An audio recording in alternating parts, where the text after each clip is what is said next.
Good afternoon, Key. Would you like to do a mic check? Hi, good afternoon. Thank you. Good afternoon. We hear you loud and clear, and we see your video.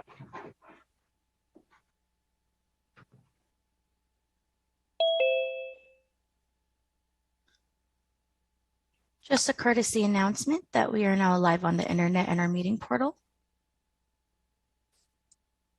Good afternoon, Andy. Would you like to do a mic check?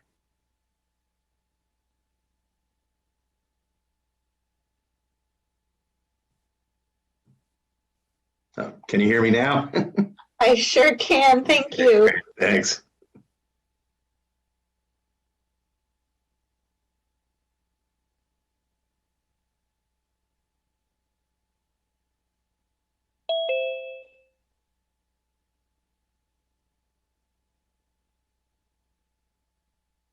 Good afternoon, Supervisor Chavez. Hello. Hello and welcome. Thank you.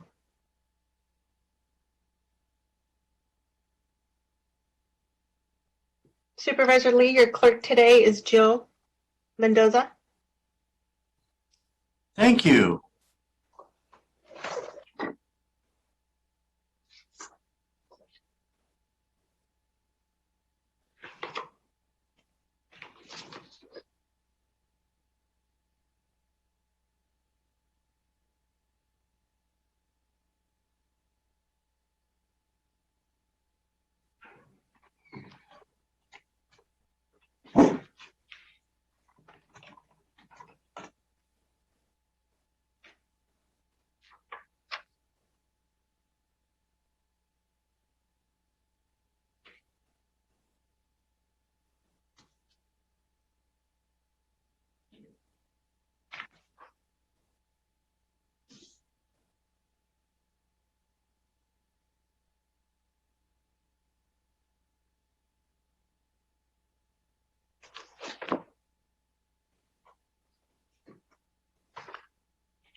Good afternoon, everybody. This is now 2 o'clock, and I would like to welcome everyone to call the FGOC committee meeting to order at this time. I am Supervisor Otto Lee. I'm honored to chair the Finance Government Operations Committee along with our Vice Chair, Supervisor Cindy Chavez today.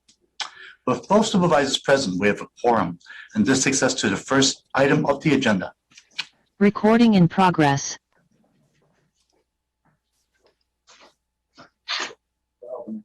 Okay, thank you. So first item we have is the public comments. This item is reserved for members of the public to address the committee on any items not on this agenda. And any public who wish to address the committee on items not on the agenda should request to speak at this time. Speakers are limited to the following: 3 minutes if there are 5 or fewer persons to address committee, 2 minutes if between 6 or 14 persons, and 1 minute if there are more. The law does not permit committee action or extended discussion on any item that's not listed on the agenda, except under special circumstances. If the committee action is requested, the committee may place the matter on the future agenda. Statements that require response may be referred to staff for reply in writing. Clerk, would you please let us know today how many speakers we have for public comment? There's currently one request to speak, Mr. Chair. Okay, let's go ahead and open up for 3 minutes, please. Thank Go you. ahead. Our first speaker is Paul Soto. I'm unmuting you. Please accept the unmute. You'll have 3 minutes to speak. The timer will start when you begin speaking. Yes, good afternoon, board. My name is Paul Soto from the Horseshoe. First of all, I want to thank Supervisor Lee for being open to the discussion that we had yesterday with respect to the infrastructure that is lacking and that has been lacking over a good 25 years. My wife was a counselor. Yeah, she was a counselor over there at Horizon South. That's another story. But what it did is it gave me an education as to what has happened with Horizon South with respect to the detox beds and with respect to the lack of infrastructure to receive somebody that goes from Judge Manley's court to the street. And that's the reason why people are in there so long. You know, again, Michael Tyree was in jail, not for a crime, but this AOT program, which I am 100% against because it has the stamp and the scent of Scott Neese. Okay, like I said, I advise you to listen to the propaganda video that he's producing on behalf of the San Jose Downtown Association, because what he's doing is he's creating this system to where he wants to police and criminalize the symptoms of the poverty that him and the developers are creating. This is fact. This is not fiction. This is not opinion. This is fact. Gary Dillabo submitted a document to the city council in a public record asking for $6 million of COVID money in order to supply an army. That's basically what he wants to do. He wants to turn the San Jose Police Department into his own private army so that there's a police presence downtown constantly. And we know what that means. That means anybody that is indigenous to San Jose, get out of here. We don't want you here. We only want the people that are going to be living in the Miro. We only want people that are going to be living in these houses and these condominiums that Gary Dillabo, Jeff Arriaga, J. Paul, and Eric Hayden are creating here in San Jose. We have to confront this. We have to, because if it's not confronted, I've already told the council, Martin Luther King stated explicitly that the riot is the language of the unheard. That's what they stated. And that is true. That is a true statement that MLK made because it came from an observation from a man that knew and understood what it was like for centuries to be unheard and to be silenced. And so this is what I, as a citizen, am informing you about because it is critical. Because the THU placements and the detox beds and the ability for a person to recover from generations of neglect, be it by CDC, be it by Elmwood, or the traumas that we experienced in Elmwood as inmates. We didn't deserve that. We did not deserve to be treated like that. So I just want to really thank you again, Supervisor Lee, for being open to that conversation. Thank you. That concludes our request to speak. Thank you. And that ends our public comment portion and going to item number 3 of the agenda, which is to approve the consent calendar and changes to the committee's agenda. Items removed from the consent calendar will be considered at the end of the regular agenda for discussion. The committee may also add items on the regular agenda to the consent calendar. Notice to the public that there is no separate discussion of consent calendar items, and the recommended actions are voted on in one motion. If an item is approved on the consent vote, the specific action recommended by staff is adopted. Members of the public who wish to address the committee on consent calendar items should comment under this item. Each speaker is limited to 2 minutes total. Vice Chair Chavez, I do have the following changes to the agenda I want to bring up first. First, I would like to propose to add item number 5, which is a report from the Facilities and Fleet Department relating to cafeteria and food services management to the consent calendar. And then the other thing is to pull item 14 from the earlier proposed consent, the management audit of the in-home support services for discussion. Do you agree, and do you have any other changes as well?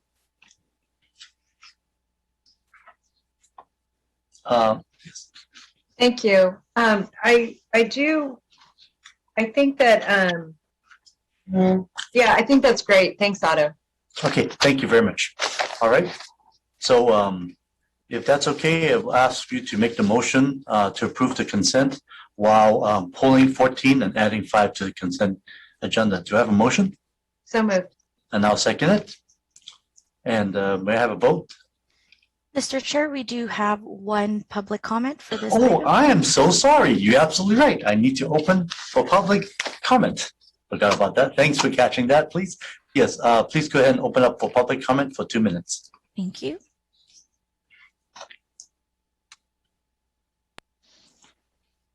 Our first speaker is Irvish. I'm unmuting you. You'll have 2 minutes to speak. The timer will start when you begin speaking. Very much to Board of Supervisor as well as the chair and the vice chairperson. I wanted to mention about the County of Santa Clara Finance and Government Operations Committee. Though each committee is there sectioned in the County of Santa Clara as a part of a Federal Election Commission, each committee is required to be registered with the Federal Election Commission. They are electronically being assigned an ID and being represented by the respective commissioner of the respective party.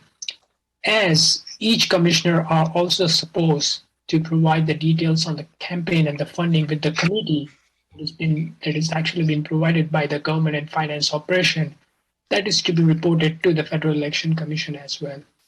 Also, as a part of the California Fair Political Practice Commission, that similar campaign funding is to be registered with the California state as well. As it is a norm that now by the state and a federal law, each and every committee, they are to be registered, and as every funding, every year which is being reported to the Federal Election Commission, the county finance operation receives the report about that, how much funding being assigned to each and every committee, and what is the funding that is appropriately being assigned to the commission for the spending versus the actual campaign funding that has been allotted by an individual who is serving on the committee. Both the aspects are very different. However, when any government and a finance funding is being allocated to a committee or it is being spent on a committee, that is required to be reported to the Election Commission by law. Also to make sure that all the commissioners are also required to file a Form 700 for reporting the campaign cash funding as well, whether that be a commissioner or whether they be chair or vice chairperson. Thank you very much for your comments. That concludes our request to speak, Mr. Chair. Well, thank you. Now we have a motion on approving and the second. So I guess we'll go and take the vote, please. Vice Chairperson Chavez Yes. and Chairperson Lee. Yes, as well. Thank you. Okay, so we move on to item number 4 on the agenda, which is to receive annual report from the Office of County Counsel relating to status of the 24/7 Whistleblower Program. And to present today is County Counsel. Is it Steve Mitra? Yeah, I'm not County Counsel, Assistant County Counsel. Yes, good afternoon. Steve Mitra, and I will leave the presentation to my colleague Heather Aiken. This is the annual report of the Whistleblower Program covering the period July 2020 through June of 2021. I will ask Heather to do a short presentation, and I'll also be available for questions, and as will Heather. Great.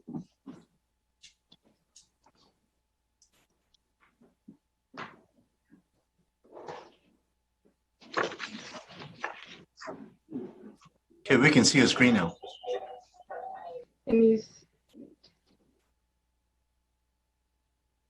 So I wanted to thank you guys for the opportunity to sort of speak to you today.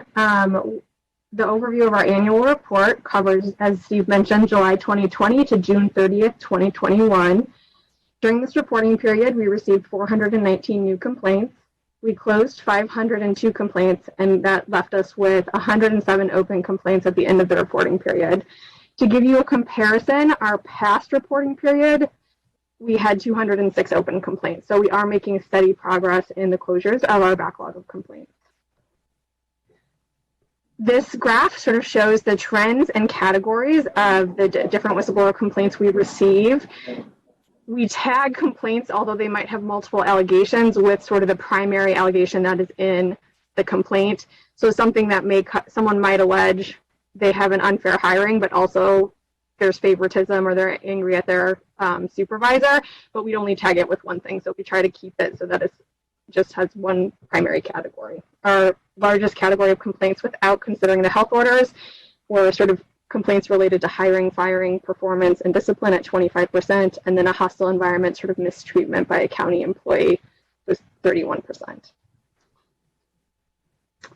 This is a graph that shows how our complaint categories sort of panned out with the health order complaints. We had 39% of our complaints as health order complaints. Previously, our past reporting period, we had 72% health order complaints. So our complaints have gone down, and we attribute that primarily to the decline in complaints concerning health order violations. This slide shows the disposition of fully investigated complaints. We had 114 complaints that were not sustained, 14 that were sustained, and 1 complaint that was partially sustained. I do want to reiterate that although we have sort of a larger number of complaints that have been not sustained, we do still work with departments or uncover different things during investigations, and we'll still address that with departments. So for instance, we might get a complaint alleging nepotism, and we'll determine that there was no family relationship, and that so we wouldn't sustain the complaint. But during the course of the investigation, we uncover that someone provided inaccurate information on their county job application, and that would be something we'd work with the department to address. This sort of shows an overview of all of the complaint categories for complaints that we refer out, and how we, if we've provided resources, if we've referred to law enforcement, if we've referred to an internal county program. It sort of encompasses a larger number. The referred to internal county program was sort of the largest closure category with 146 complaints. And to give an idea, although it's not on the slide, sort of a breakdown of sort of where those internal referrals primarily went. 86 of those were health order complaints, so we sent to the EOC team who's addressing those.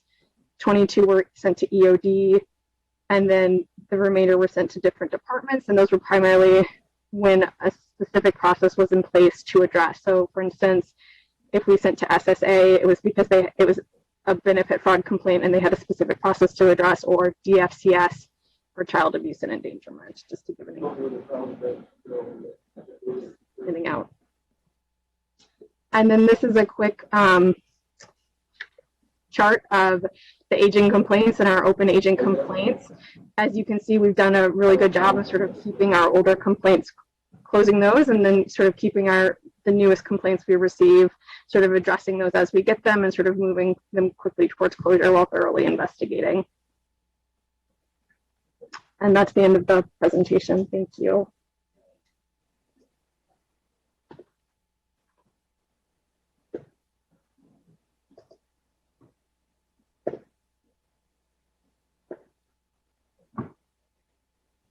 Thank you. Do you have anything to add, Steve? No, I don't. Okay, thank you very much. First, do we have any public would like to speak on this item? There's currently one hand raised, Mr. Chair. Great, okay. And I'll go ahead and open up the public comments. Thank you. Our first speaker is Paul Soto. I'm unmuting you. You'll have 2 minutes to speak. The timer will start when you begin speaking. Yes, thank you. Paul Soto from the Horseshoe. If I'm advising the council to go to last Wednesday's Rules Committee for the City of San Jose, in there is a document. And in that document, I explain explicitly how 30 days before that boy was murdered in Councilwoman Rebecca Armendariz' house, I warned Cindy Chavez. I sent her directly an email. You ask her for the email, okay? And in the email, I explicitly warned her about how dangerous she was. I said specifically that Rebecca was on the phone when 4 bullets were fired at me in the summer of 2020, okay? And she was working for Cindy Chavez's working partnerships. I didn't know that. Okay, and so this was about my advocacy against that $200 million deal that got filtered through with Working Partnerships' help, SB Rising's help, Rebecca's help, and in connection with Cindy Chavez. Okay, this is serious. I got locked up for sending that. I got locked up. I did 30 days in jail because I sent that email. 30 days later, that boy was murdered in that yard. And she has never once called that out. And Rebecca was receiving grant money from this county to protect youth. And I was warning her that it was the youth that needed to be protected for her. And I was found out correct. I want to know why that has not been put on the table. Why has Cindy Chavez not contacted me? Why hasn't any police contacted me? Why hasn't anybody contacted me? Is it okay to fire full bullets at me and have a woman get elected while she was a candidate for Gilroy and she was on the phone? She heard it. You can get her text messages from that time period. She was on the phone and she heard every single bullet. So I want someone to contact me immediately. Our next speaker is Irvish. You'll have 2 minutes to speak. The timer will start when you begin speaking. Thank you very much to Board of Supervisors again. I wanted to specifically mention about the whistleblower programs. The whistleblower programs does have a narratives for the preserving for the individual's right to report the cases to a commission and shielding the employees from the retaliation. Now, this is not just the cases are not just limited to a county or a city or a state employees. It is also being applied to the respective commissioners as well. While the whistleblower rule amendments and the discussion of exchange as per the Act 21 F6 factors differs from preserving the rights versus amendments that has been made as a part of a 21 F16. There are also certain territorial rights that is to be taken into consideration as well. The commission, when any issues that is being reported to the commission made the whistleblower priority based upon the severity of the cases and also based upon the situation when the case is being resolved, they are also being awarded to the respective candidates as well. It is important to note that the whistleblower program is not just only about the whistleblower rule and amendments for reporting the concerns. However, when any particular case is being resolved by the county, as well as the supervisor, as well as the respective commission, the individual and the council also being rewarded and awarded with the respective charges reported for the conduct of the case. And also their compliance policy and training materials, they are also being provided as a part of a 21 F16 that has been amendment made when any whistleblower is complained. That concludes our request to speak. Thank you. Now we can go ahead and close the public comments period. And Vice Chair Chavez, do you have any comments or questions on this item? I do. Thank you very much to the staff. I know this is very challenging work. I'd like to ask about the 146 complaints that were referred to an internal county program. And I know that they're then therefore considered closed by the program. My question is, why don't you receive information about the disposition of the complaints? Supervisor Chavez, I'd like to address that. A lot of the complaints get referred out to specific designated processes in the county. For instance, some complaints may go to IA at the sheriff's office. They could go to the VMC compliance line, for instance, if there are HIPAA violations that are alleged. Some of these, the status of the complaints and any sort of meaningful information from these could be confidential. And so, it's not always in our power to demand information from various alternative county processes.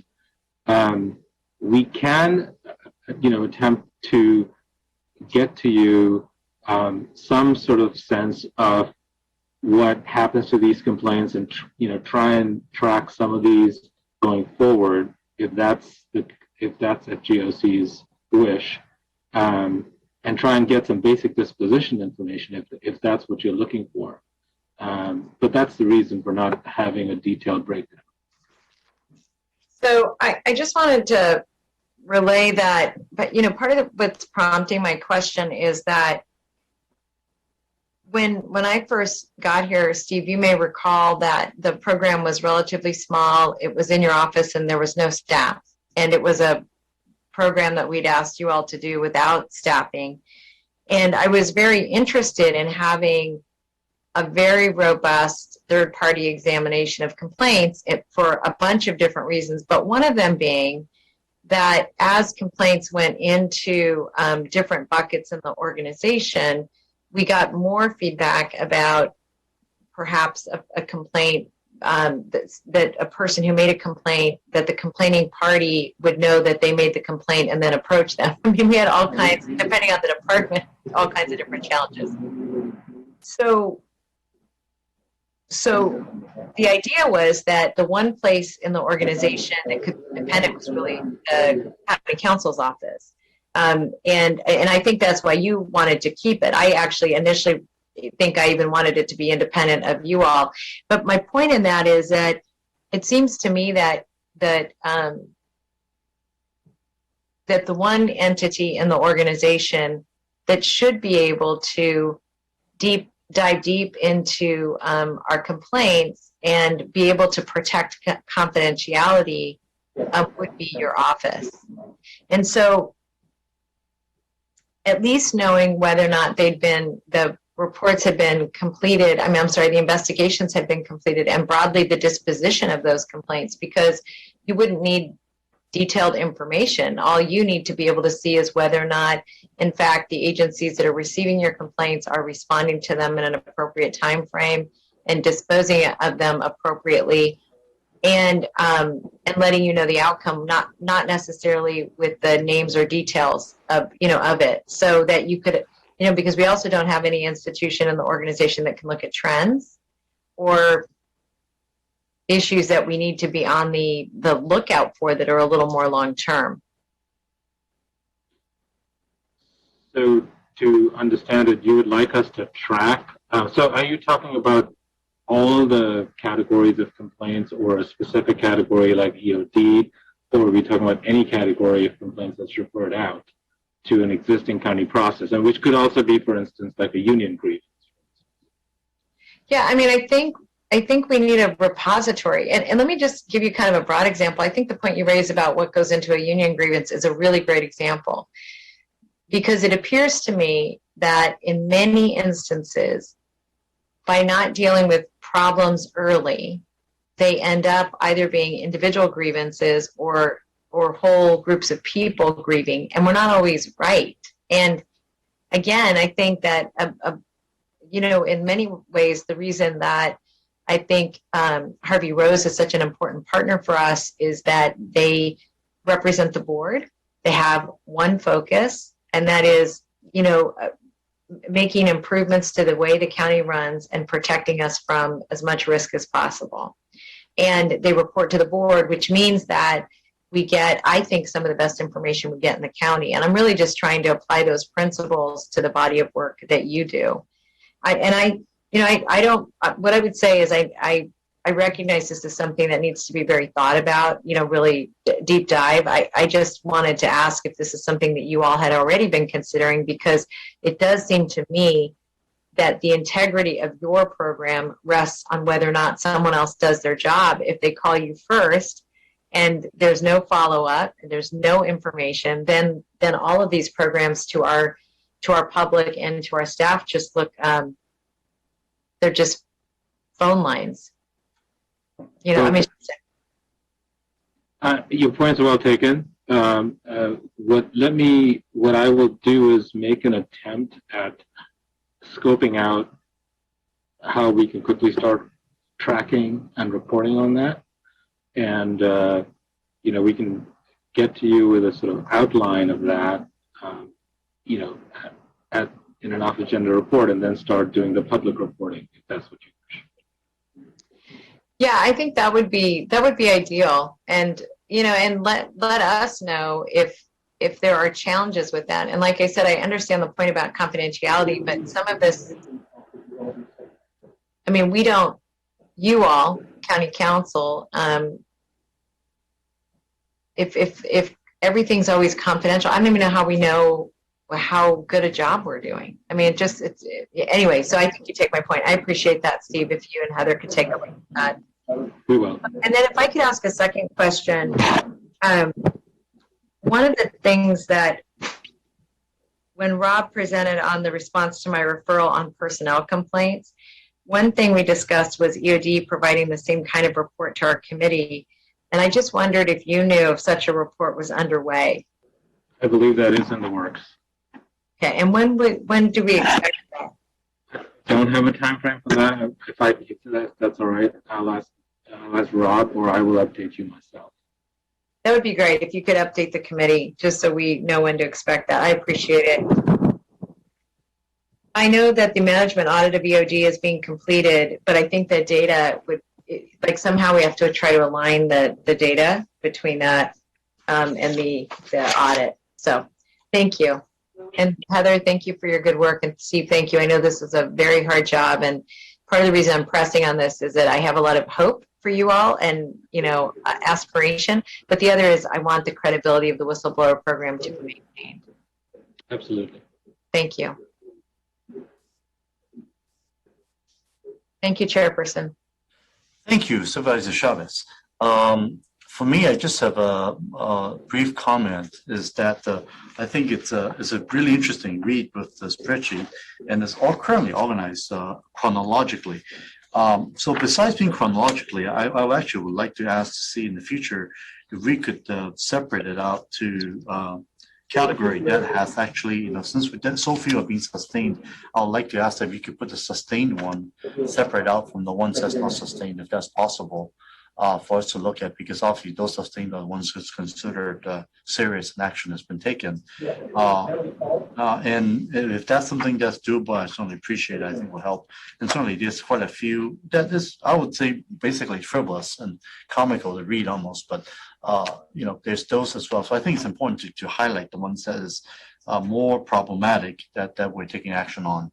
Is that doable, Steve?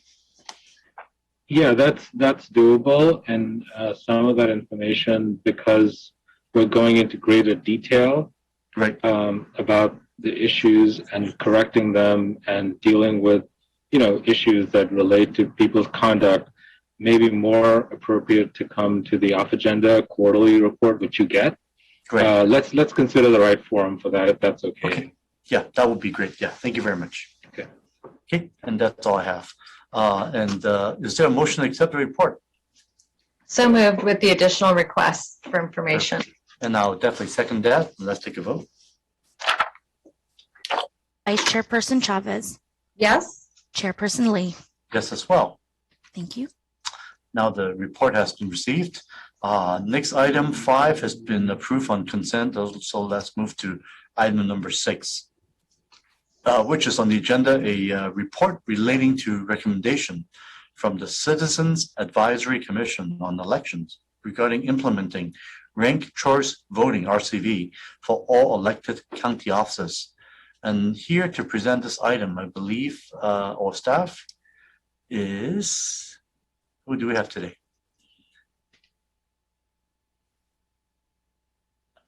Chairperson Lee, this is Deputy County Executive Keeley. This is a recommendation from the citizens, the commission.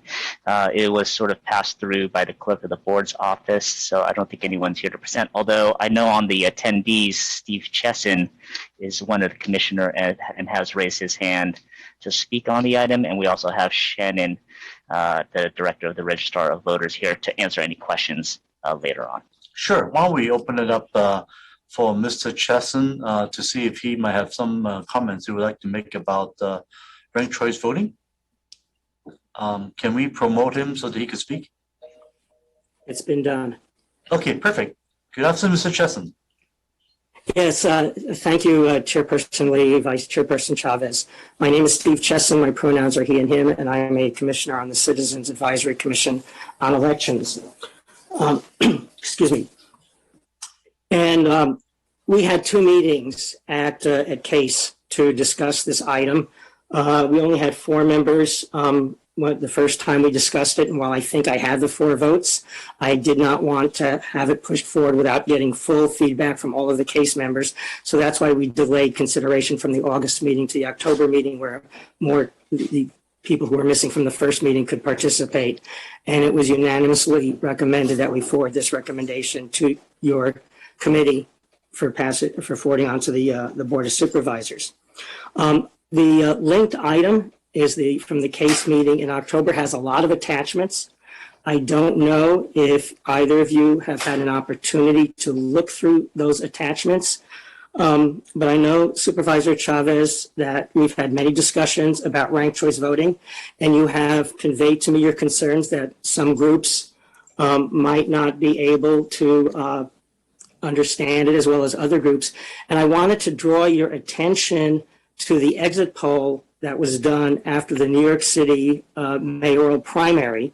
The exit poll was conducted by Edison Research. And if I'm permitted to share my screen, I might be able to actually bring this attachment up for you. So I'm going to try that. Give me a moment, because I'm not used to sharing screen on my iPad, which is what I'm using. Let's see. Can you still hear me? I can hear you fine, and looks like your screen is being loaded as we speak. Okay, got to bring up. Right. Okay, yes, I think we can see your iPad. Appropriate app.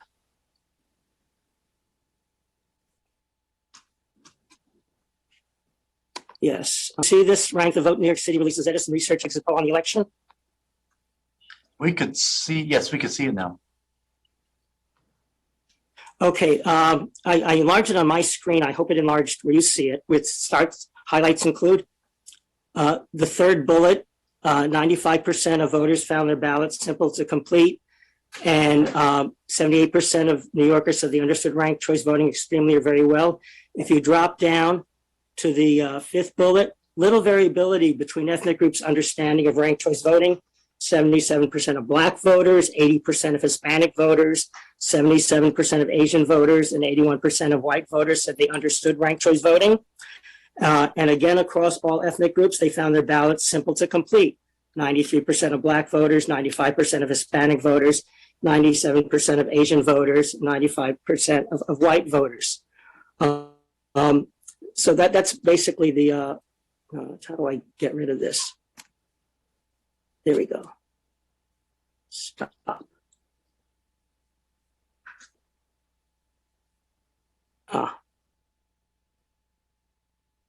Okay. Rollout of ranked choice voting in New York City is the largest use of ranked choice voting in the United States to date. And like I said, the exit polls show that people do understand it across all ethnicities.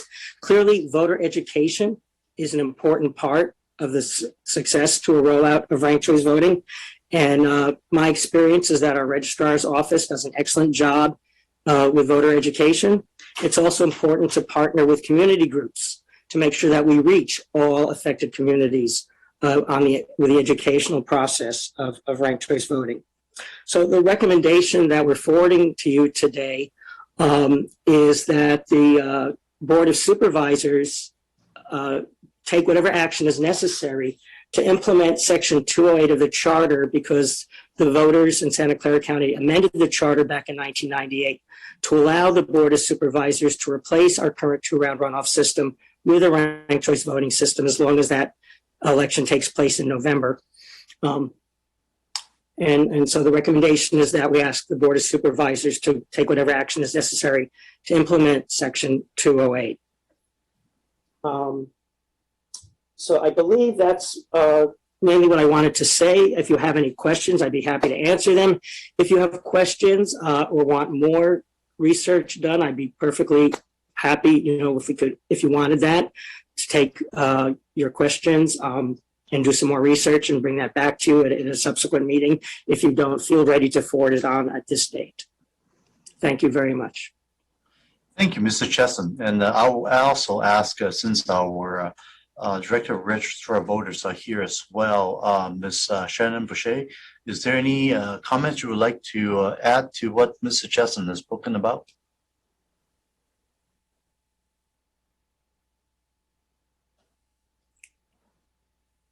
Am I the only one not hearing? Yep, hearing none. Hearing none, then I'll go ahead. Shannon's trying to come off mute. Oh, okay. All right. Here we go. She's off mute, but her microphone's not working. Yep, I hate it when that happens. Yeah, we can't, Shannon.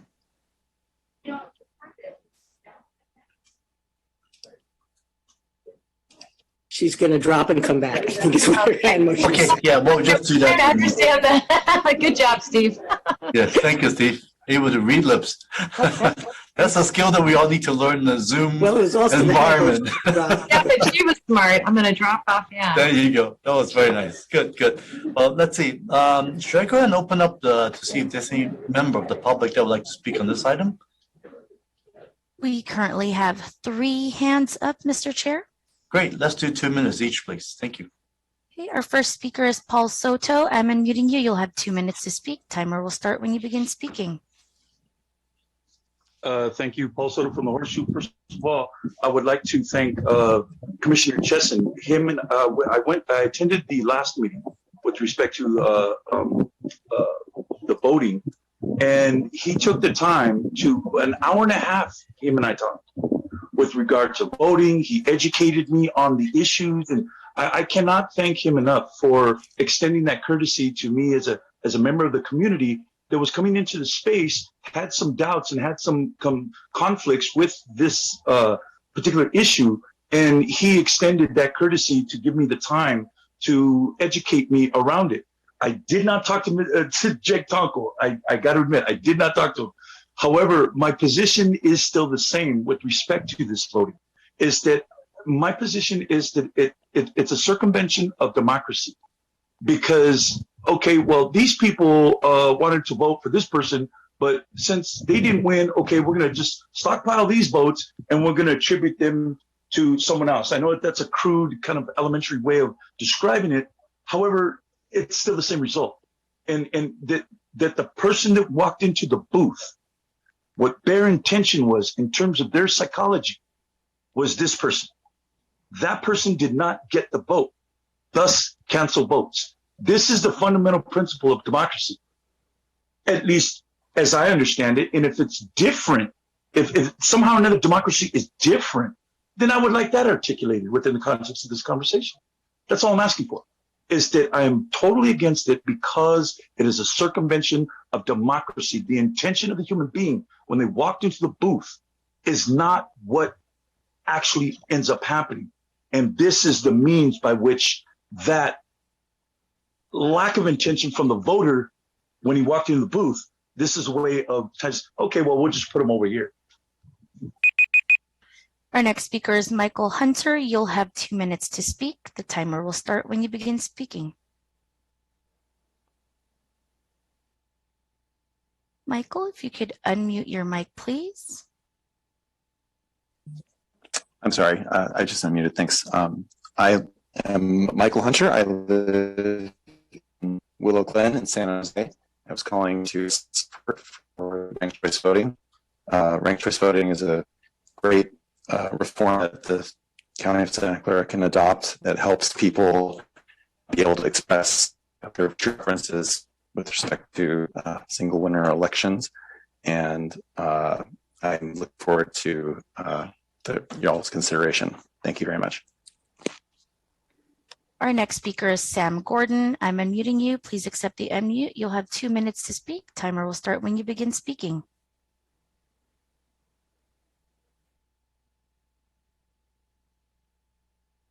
Sam, if you could unmute, go ahead. Yes, can you hear me now? Yes. Hi there, I'm Sam Gordon. I'm a San Jose citizen, first supervisorial district. I just want to speak in favor of ranked choice voting. As Steve Chesson pointed out, it's wildly popular in places where it's been implemented. I was lucky enough to be visiting New York City right when that election was happening and talking to a lot of folks. And, you know, there was a lot of buzz about that election. And it seemed that a lot of Folks in New York were doing a lot of research on a lot of additional candidates because they felt like their voice could be heard and they could express their opinion beyond their first choice. So if there's someone they really, really didn't want to vote for instance, they could rank everyone but that person. And it felt really powerful, and you could really feel the energy and the excitement that citizens there felt like they were having more of a say over who was going to be leading them. So I think that'd be a great energy and spirit to bring to Santa Clara County, and it's exciting to see it person over there, and it's exciting to see it take off in so many different cities. And so, yeah, I think it belongs in the county. Thank you very much for your time. Our next speaker is Irvish. You'll have 2 minutes to speak. Timer will start when you begin speaking. Thank you to the Board of Supervisors, Chair and Vice Chairperson. I wanted to specifically mention about how the ranked choice voting system helps. At this particular point of time, as I'm speaking, 10 US cities currently use ranked choice voting for municipal elections. And ranked choice voting is used by colleges, universities, private non-government organizations, and even by the Academy Awards sometimes. Now, it is important that with the benefits of a ranked choice voting, it is equally important to know that there are certain administrative concerns that centers around the technology that is to be addressed. No voting system currently certified by the U.S. Election Assistance Commission in terms of a ranked choice capability. This particular fact has left the jurisdictions to employ the creative methods for doing the complicated calculation for allocating the votes. For example, in Minneapolis, a hand count is combined with a formula-heavy Excel spreadsheet, a clunky process, and that has been changed by the ordinance to allow the city to eliminate the candidates who are mathematically unlikely to advance. So the cost factor is definitely there. So the government and the finance operation must consider the cost factor before any additional ballot pages and updating the voting through the equipment. Also, it is equally important to know that the South African head of Treasury, who has been selected as a part of Economic and Finance Department through the ranking voting system. So there are benefits of this ranked choice voting system. However, it is important to factorize that where the ranked choice voting system is required to be implemented. Thank you very much for consideration of comments. That concludes our request to speak.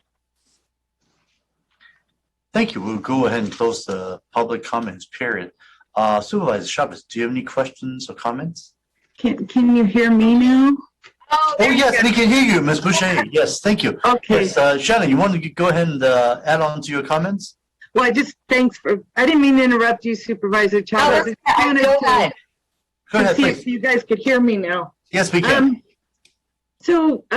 I guess the system, for ranked choice voting, really today is, I would just say that our system, voting system, would be able to do it. There is a module that we can lease to do ranked choice voting. So the system has the capability now.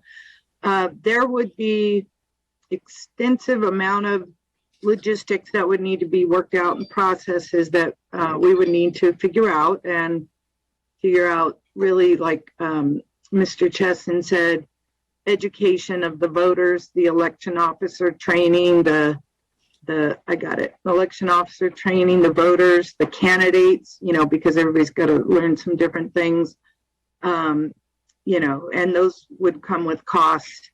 I guess beyond that, us needing to do research, I will tell you what we have shared with CASE was we did 5 random ballot types from the 2018 and 2020 primary and general elections. They were asked us to provide that information just so you know what we provided.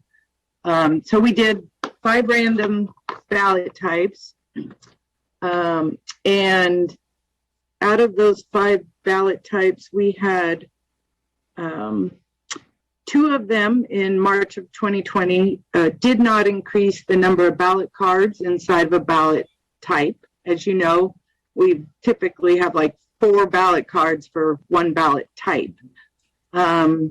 We had November 2020 where it stayed at 4 cards, but it did add one additional side onto that 4th card where that 4th card was blank before. And the other 2 random selected ballot types did increase by a full ballot card. We would need to get more current information. I know last year we supplied you with information related to adding language to a state proposition.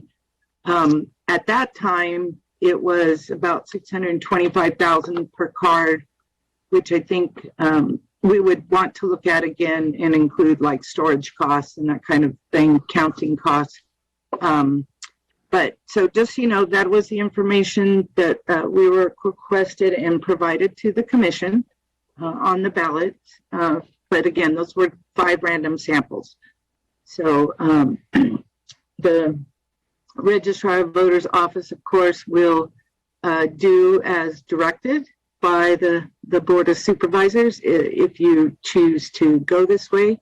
But I believe beyond that today, for myself, that would be it. And if you need also, we would need to do more research to be able to provide you additional information. Thank you. If I may add to that, Mr. go ahead. Thank you. There is the Ranked Choice Voting Resource Center based in North Carolina that does provide assistance to jurisdictions that adopt ranked choice voting, and I'm sure they'd be willing to help our registrar's office with any questions that they may have. And in terms of education of candidates and media, there's this new organization in California called the California Ranked Choice Voting Institute. That's their 501c3 arm.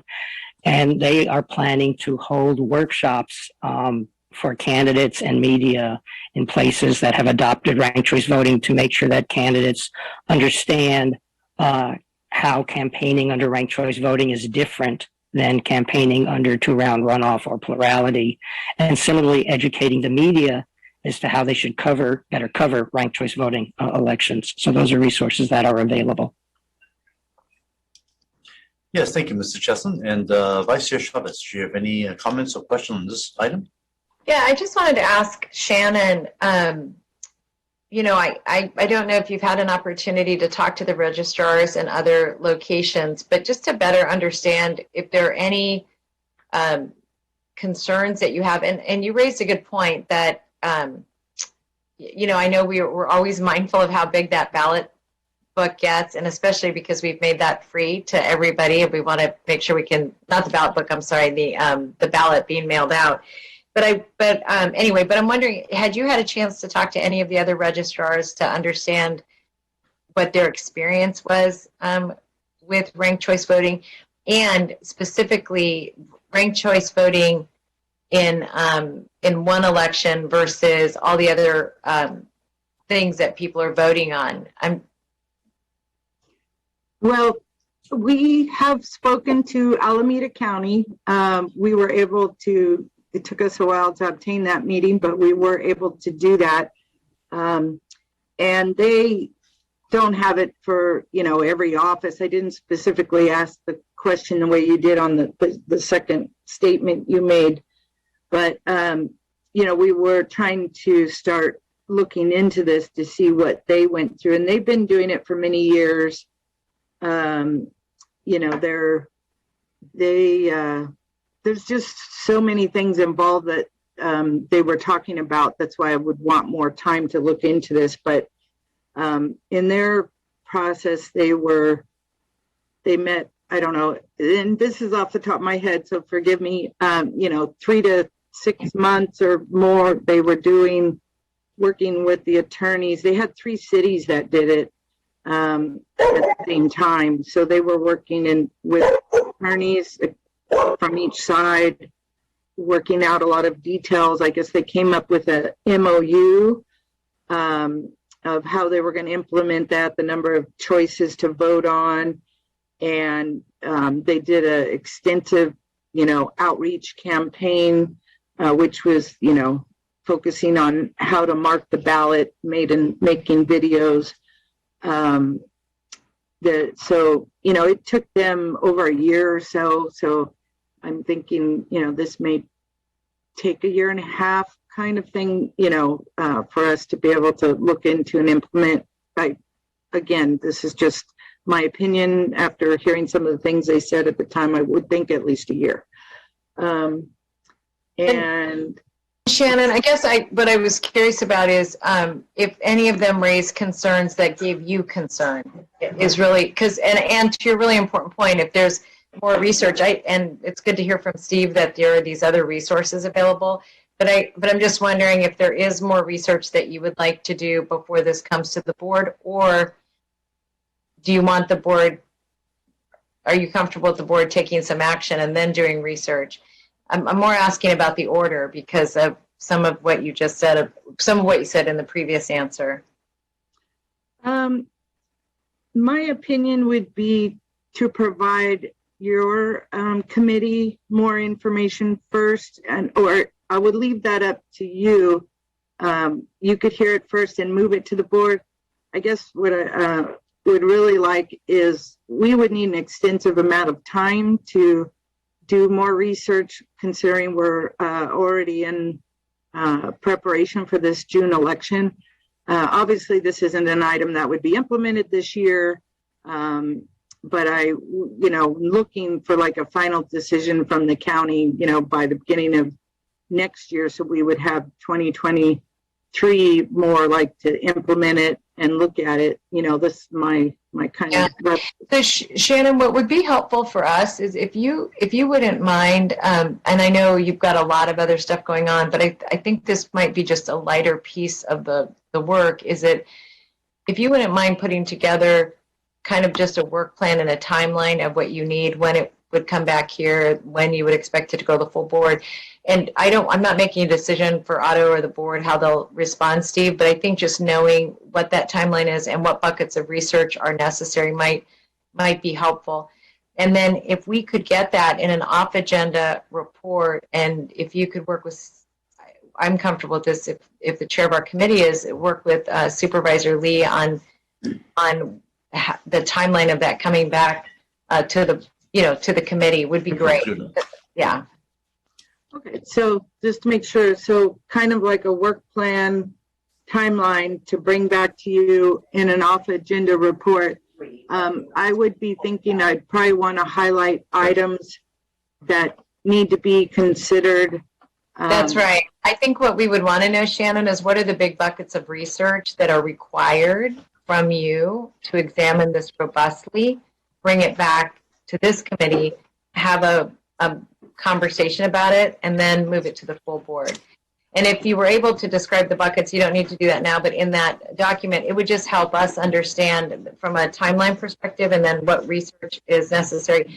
And frankly, I think whether it's Steve or others, there, you know, other resources that may be available to you, I'm sure once that became public, you'll get a lot of people's thoughts about you know, where that information can be derived from. And I just want to be respectful, Shannon, of the fact that the amount of change your office has gone through in the last, oh my gosh, I know Steve knows this because he's on the committee, but like in the last few years has been tremendous. So I'm really, literally, we want your best thinking, and you know, so if you could provide that again to the committee, but then Supervisor Lee's staff could work with how that then gets presented to the board. I mean, both to this committee and the board. Okay, be happy to.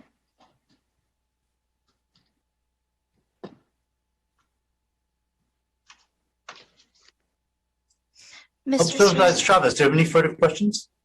No, thank you. That was really helpful. Great, thank you. I'm glad you mentioned that proposal, because that's exactly what I was going to move to ask that the ROV and also the County Council to basically look at that, report back to the FGOC at the April 21st meeting on the implementation timeline, the feasibility, and projected costs of moving all countywide elected offices to ranked choice voting first, before we discuss this at the full Board of Supervisor. And that sounds acceptable to my Vice Chair? Yes, thank you. Oh, Ms. Boucher, I see you raising your hand. Yeah, I don't usually ask this, but would it be acceptable to maybe put like a date uncertain, or I guess I could always reach out if before April if I needed to move it out a little bit more. Yeah, Let's put the date on there, but we could always come back. If you need more time, just let us know. Yeah, and if April, and I we also just recognize the situation here right now. So if you wanted to give us your best guess, it's fine, Shannon. Okay. I would probably prefer after the June election so we could be working on it along the same time. Maybe like August, but I don't want to go out too far that, I would love to have the board, hearing this in early of 2023. So if that provides time, like if I come to you in August, or if we get done sooner, we could let you know and move it up, whatever you think is appropriate. Well, realistically, let me ask you the question. There's no way in terms of implementation that would happen during 2022, right? This ain't going to be implemented by then. So if we hear, like, say, late 22, early 23, let's say, I think that would still be okay, right, Mr. Chesson? Yes, as a matter of fact, the recommendation from CASE was that this be for consideration for implementation no earlier than 2024. Okay, got it. All right, so if that's the case, why don't we just use the timeline, let's say August, Ms. Boucher, right? August 2022, and if you need more time, just let us know. I appreciate that. Great. Appreciate that, yes, thank you. You're welcome. And I want to thank the supervisors for your consideration of this item. I'm really happy with this outcome. Okay, thank you, Mr. Chesson. My brief comment, I'll try to keep it brief. The term, the ranked choice voting, something that I've actually experienced myself when I was going to UC Berkeley. As some calls it instant runoff, it would eliminate the primary election, right? So the June election that we would have to go through would be eliminated. So certainly save some money for the primary election. And in my own personal experience, I did remember that the candidates tends to be a little bit more civil because of the fact that you might not be getting somebody's first vote, but you want the people to give the second or third vote, right? So I think there seems to be less direct negative campaigning. That's basically on my personal experience. I had the opportunity to learn, like, for example, Oakland, they did the instant runoff, and I believe that's how back then Jean Kwan was able to beat the top vote getter, Don Prada, in that race a few years back. So there's certainly the presidents have been shown that people understand how it works. There's a lot of education obviously involved to educate the voters, and we'll definitely be doing that in language. So all in all, I think it's a especially nowadays with computers, you can do it. When I was doing at UC Berkeley, we had to do it manually, and that was a lot of work. Trust me.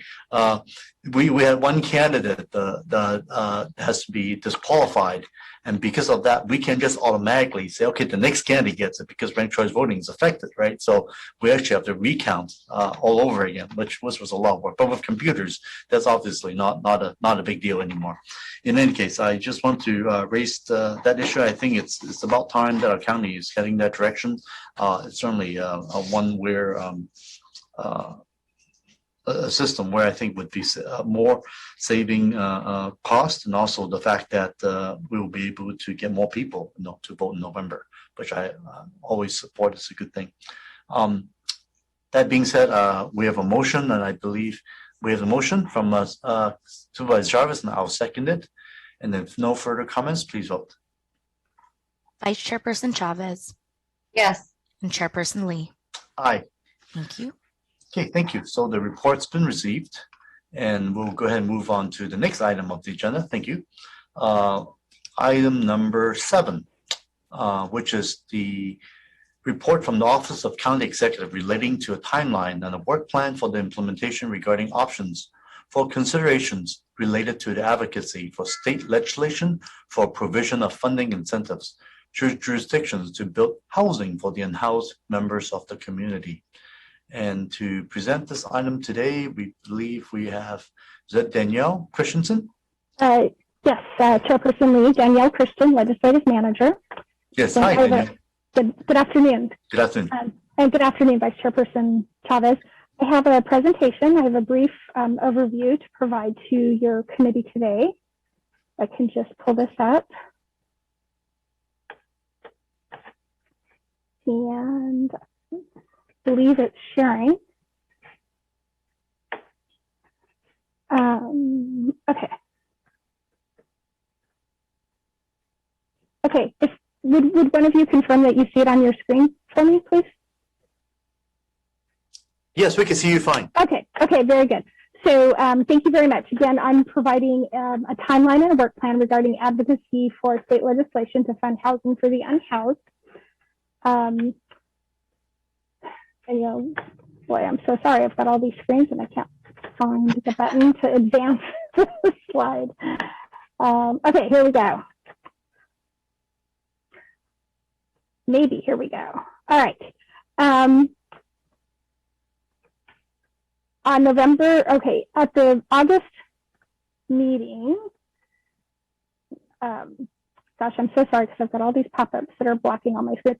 At the in August, Supervisor Chavez made a referral to administration asking for information on state legislative advocacy options related to providing incentives for local governments for developing housing for the unhoused.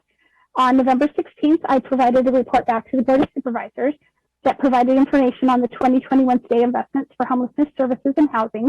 This slide shares with you that $22.3 billion over 2 years was provided in the 2021 State Budget Act. $10.3 billion was for affordable housing, $12 billion for housing and services for the unhoused.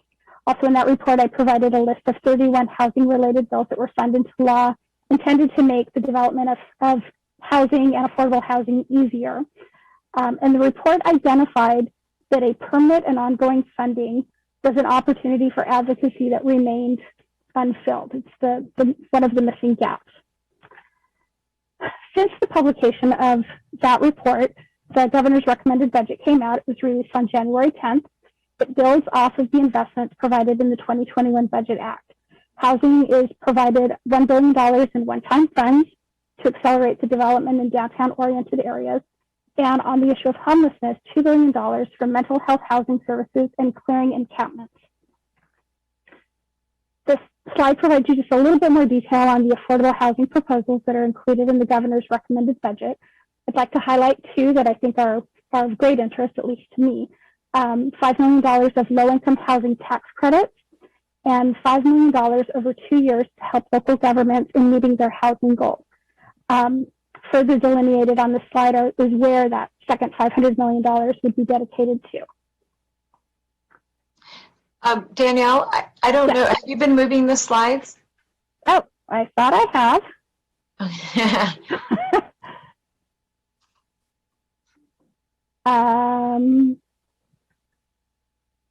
Okay, is the slide in front of you the one with the Capitol building? No. We're still looking at the slide number 2 right now. Give me just a minute. Let me. Madam Chair, this is the clerk. If I may help, I can share the screen. That would be fabulous if you would. Thank you, Jill. One moment. Should I exit out of sharing screen? Yes, please. Okay.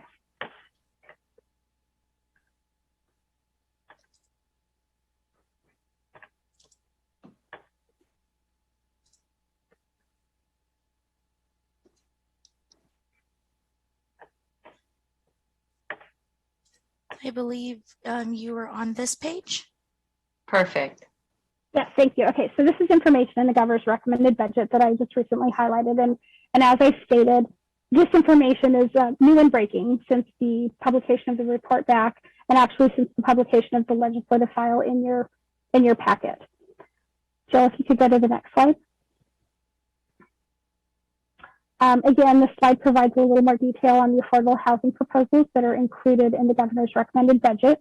Again, highlighting $500 million in low-income housing tax credits and $500 million over 2 years to help local governments in meeting their housing needs. And the next slide, please. The proposed $2 billion over the next 2 years would be $1.5 billion dedicated to the Behavioral Health Continuum Infrastructure Program, These funds can be used to purchase and install tiny homes, and then also to provide time-limited operational supports in these homes or in other bridge housing settings, including existing assisted living settings.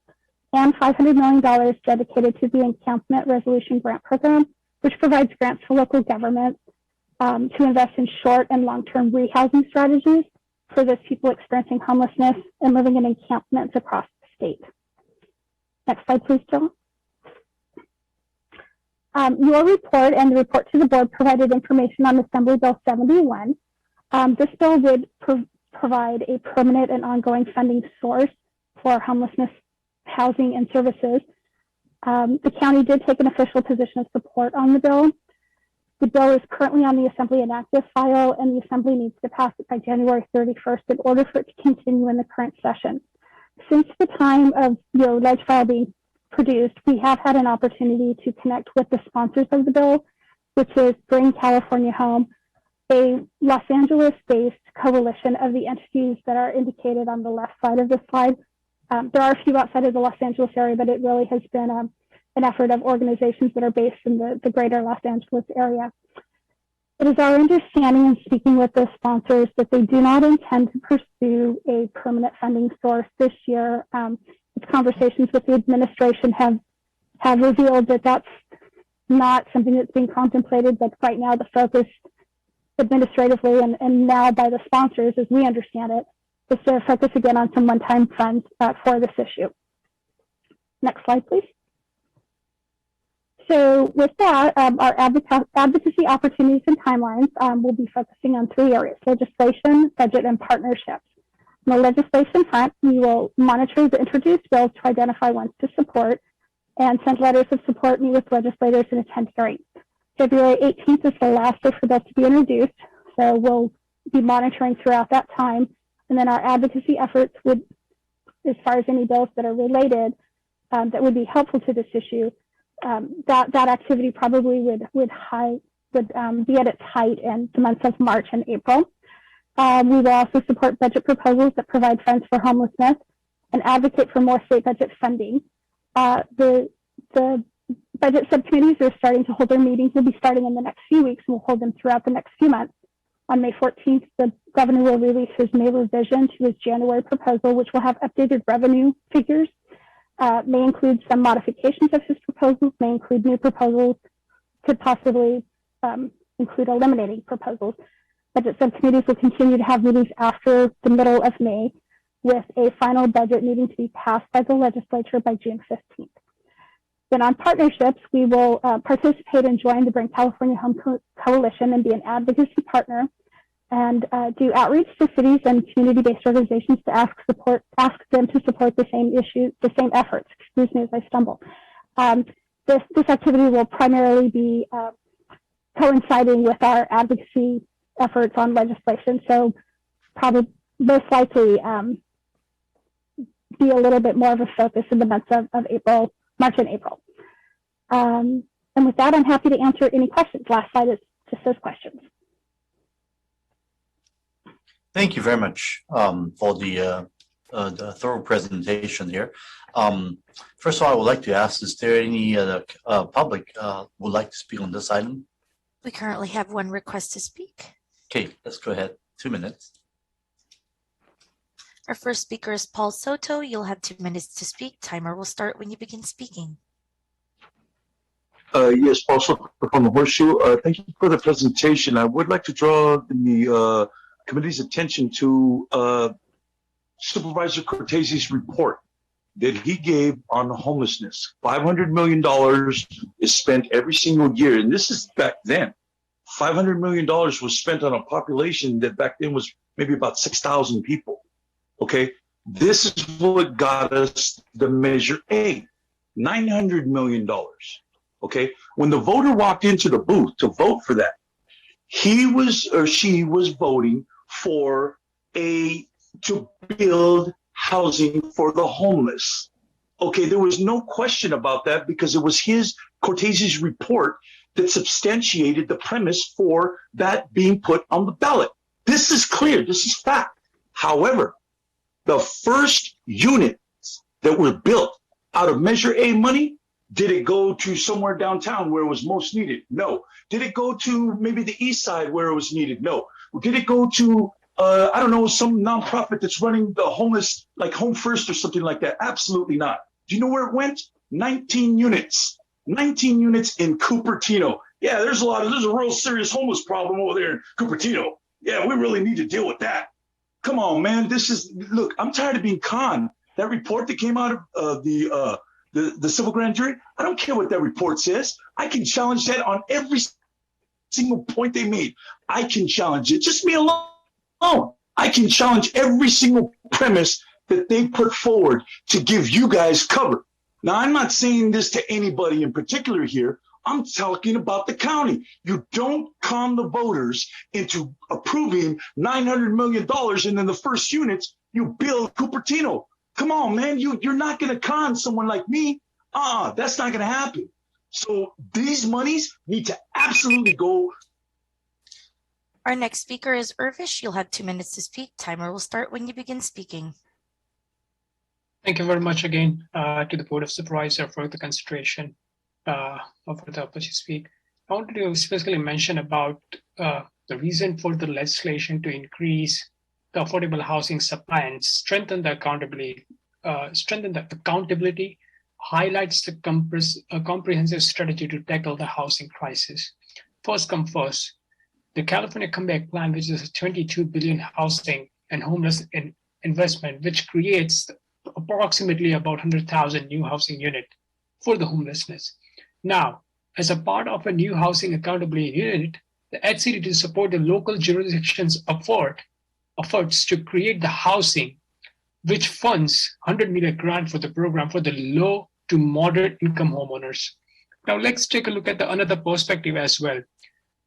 Most of the bills that has been issued by the state in order to help with the affordable housing, that specifically for the people exiting the homelessness, and also to make sure about that plan also provide the right set of standards to create more accessory dwelling units and build more housing on a state-owned excess land, and as well as investment in the farm worker housing. However, where the exact build affordable housing is necessary is where there are natural disasters, and also to address the people with, under the shelter of calamities, where the disaster preparedness and the recovery is most significant. So building the housing is certainly a part of it, and the funding is certainly there. However, it would be important to appropriately assign that funding to different cities and as well as the different jurisdiction of a county. That would be the concern to be addressed, and also to make sure that it doesn't burn out all the money without the consideration. That concludes our request to speak. Thank you, Clerk. Supervisor Chavez, do you have any questions or comments on this item? Yeah, thank you. I just wanted to say, Danielle, I know you've been a disaster service worker while you've been our legislative person, so thank you. I know you're stretched really thin. This was a very helpful report. The one area that I remain concerned is that as we're working with the state, that it's difficult, like they're kind of creating these broad buckets of resources, and it's difficult to sort of shoehorn in, frankly, kind of the local approach relative to their approach. So two things that I'm interested in, and Key, you may know the answer to this. So Danielle, I don't want to. This isn't a test. One is that with Project Room Key and Project Home Key, if the money that is being made available this year feeds still into those programs, or if those programs are being funded by the money that was set aside for last year. Danielle, if it's okay, I think all of the applications that we have submitted and are submitting now are related to the funding that was set aside for Project Home Key last year. Mm-hmm. And I'm not 100% certain yet to what extent the governor's proposal sort of adds to Project Home Key, but we can sort of to the overall pot of home key, but we can sort of come back with that information for you if you like. I think. Oh, go ahead, Danielle. Oh, I'm sorry, Supervisor Chavez. I would just add that the investments that were made in the 2021 Budget Act were one-time funds over 2 years. So there could be more of the home key funds, but as Deputy County Executive Keeley just said, we can follow up and provide that information off agenda for your office and confirm. Yeah, and my colleagues may be interested in that too, because I think as we're doing planning, I know Key that the housing team is still applying for whatever is available. Does that mean that Project Room Key is over? If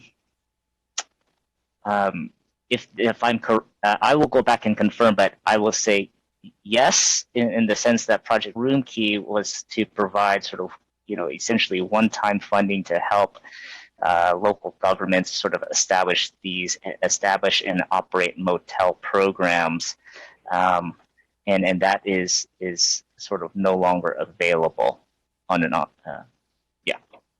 But I'll confirm, and if I'm incorrect, I'll sort of will provide an off agenda to your office. And the reason I was asking is that, and this may have been my confusion about room key and home key all along. I mean, I feel like we should have destination home first. I mean, like, I want the names to be more different, so I'm not just smushing them out together. But on Project Home Key, we can still use that money to buy a hotel. Project Room Key, was that just leasing money? It was pretty flexible, but it was mainly focused on leasing and operations. It was, yes, and Room Key, as you may recall, sort of was implemented at the early days of the pandemic. It took a while to roll out, and then the governor, the state, did then develop Home Key as a sort of follow-on to that. And so, but my understanding was that Home Key was primarily for the purchase of facilities, not operations. Is that accurate?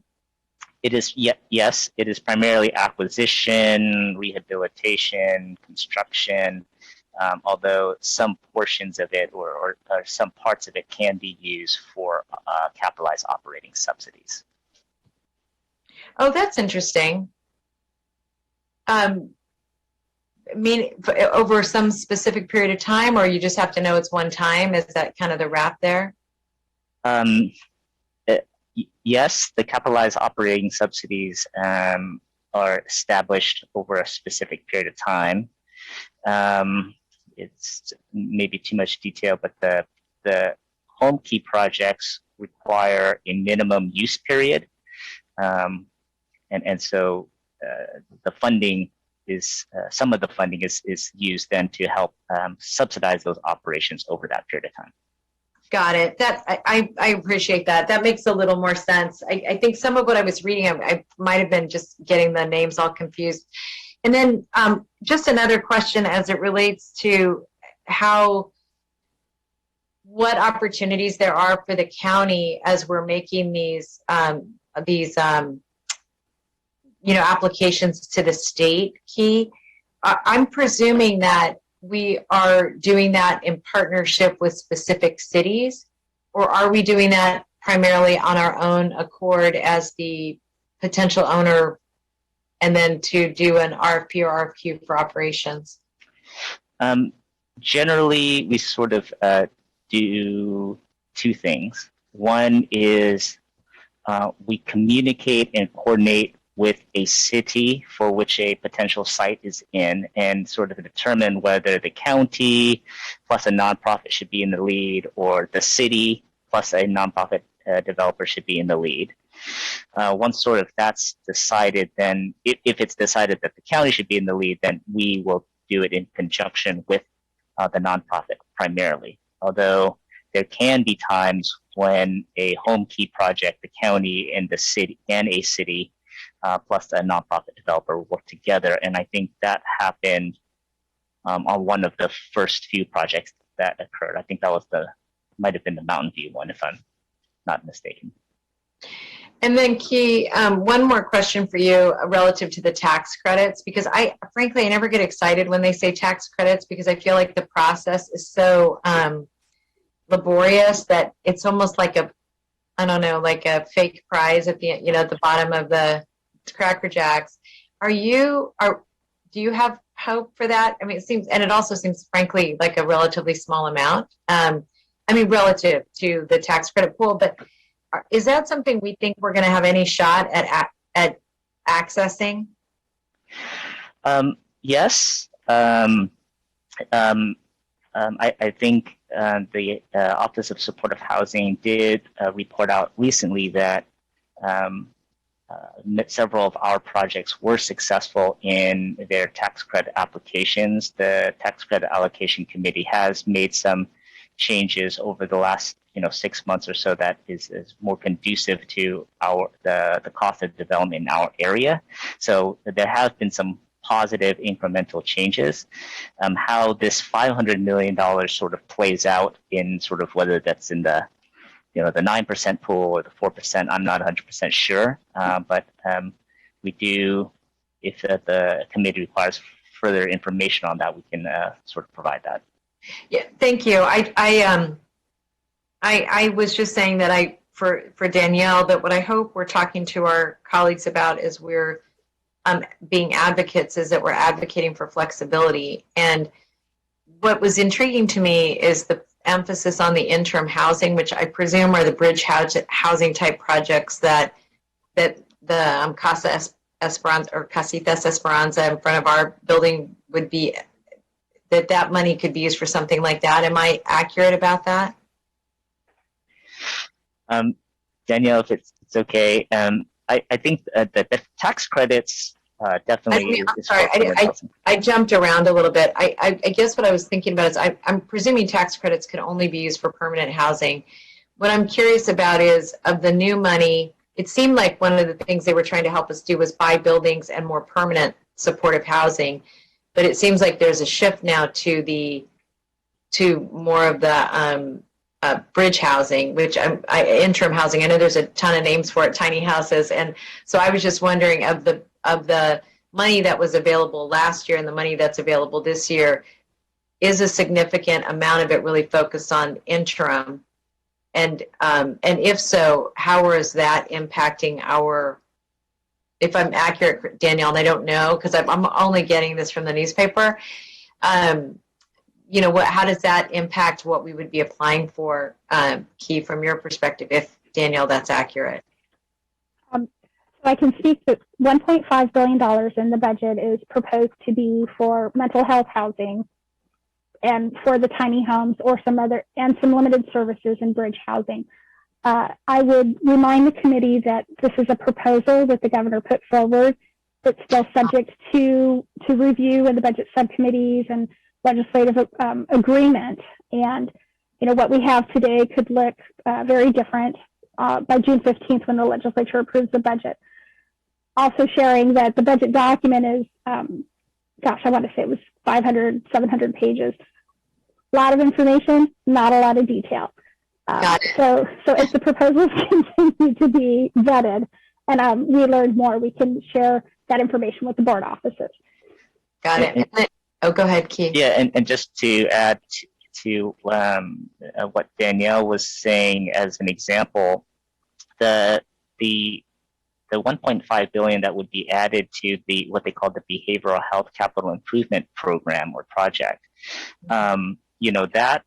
that program or project is just sort of getting underway, and it's really the current guidelines are really focused on short-term or medium-term services, facilities that provide services, including some sort of residential facilities.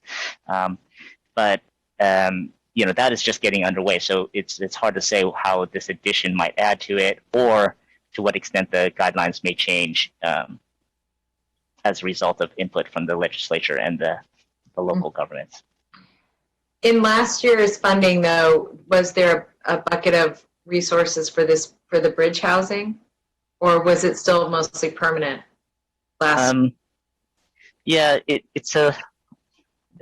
the answer, of course, is not going to make it any more clear for you, unfortunately.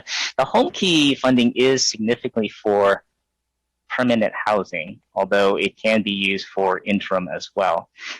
Our county approach has been to focus on applying for permanent housing projects while using those sites or those facilities on an interim basis for temporary shelter. Got it. And we believe that we will continue to do that, of course, adjusting based on our needs. Got it. Thank you so much. That was really helpful. Thanks for clearing up 700 pages. Thanks, Otto. Thank you.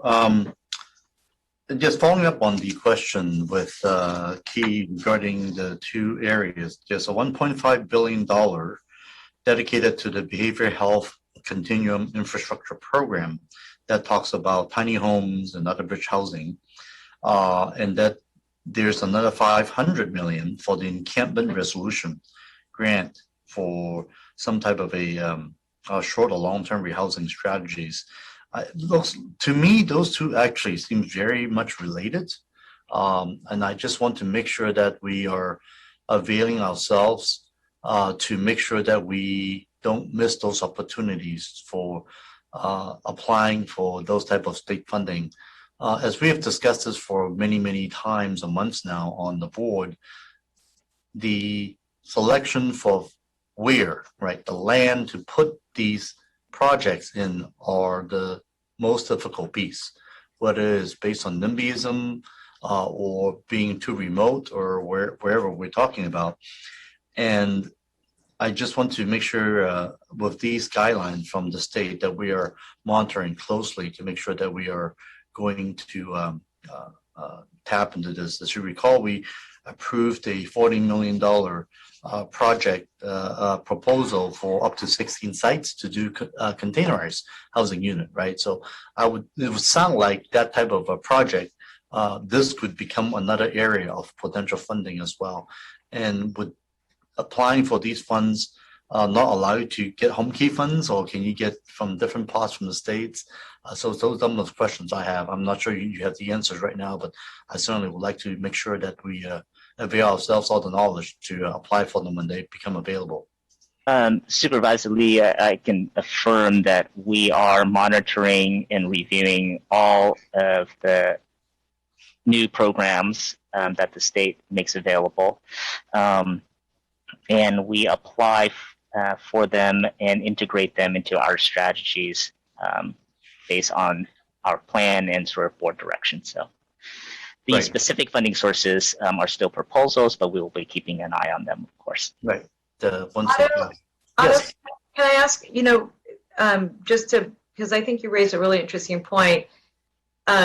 These were the 16 sites that you and Joe had requested become that we think about for the Containerized housing units. Yeah, Right. but containerized, that could be containers, or it could be, you weren't just specific on containers, right? It could be any other kind of interim housing.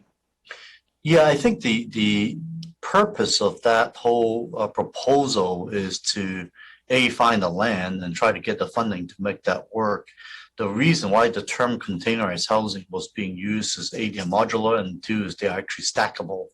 So if there are other type of modular project that potentially could have the same probability, because as you know, land's the biggest issue, right? And so once you stack them 2 stories, you double the potential occupancy. So you make more, you could get more bang for the buck, shall we say, on the land use. So I think that's how that proposal was made. And frankly, right now, Vice Chair Chavez, my observation has been quite, I won't say the word disappointed yet, but, as much as we proposed, that 16 sites, as of now, I think we've only been hearing at most like 3 or 4 sites. And that's been passed over, 2-3 months ago now. So I'm quite concerned that whether they were able to even find a site to make it work. I think that's our biggest concern. Yeah. Yeah, I mean, one thing I would just say is that I know, Key, that we have sent you down many paths to go find sites. I will say that one recommendation I would make, not to deviate too much from this item, but I think it fits in a little bit as it relates to funding and the locations that you talked about, is that I think over the last, I don't know, maybe 4 years that, Otto, even prior to your joining the board, that we had made requests for a number of sites, and most recently, I think, Otto, you and I did this together where we asked staff to come back with sites for, even for motorized vehicles, or, just a few sites. And I think that is coming back to us in February. Mm-hmm. And is that right, Key? Yes. Actually, in March, towards the end of March, so give us a little time to do the outreach at some of the sites.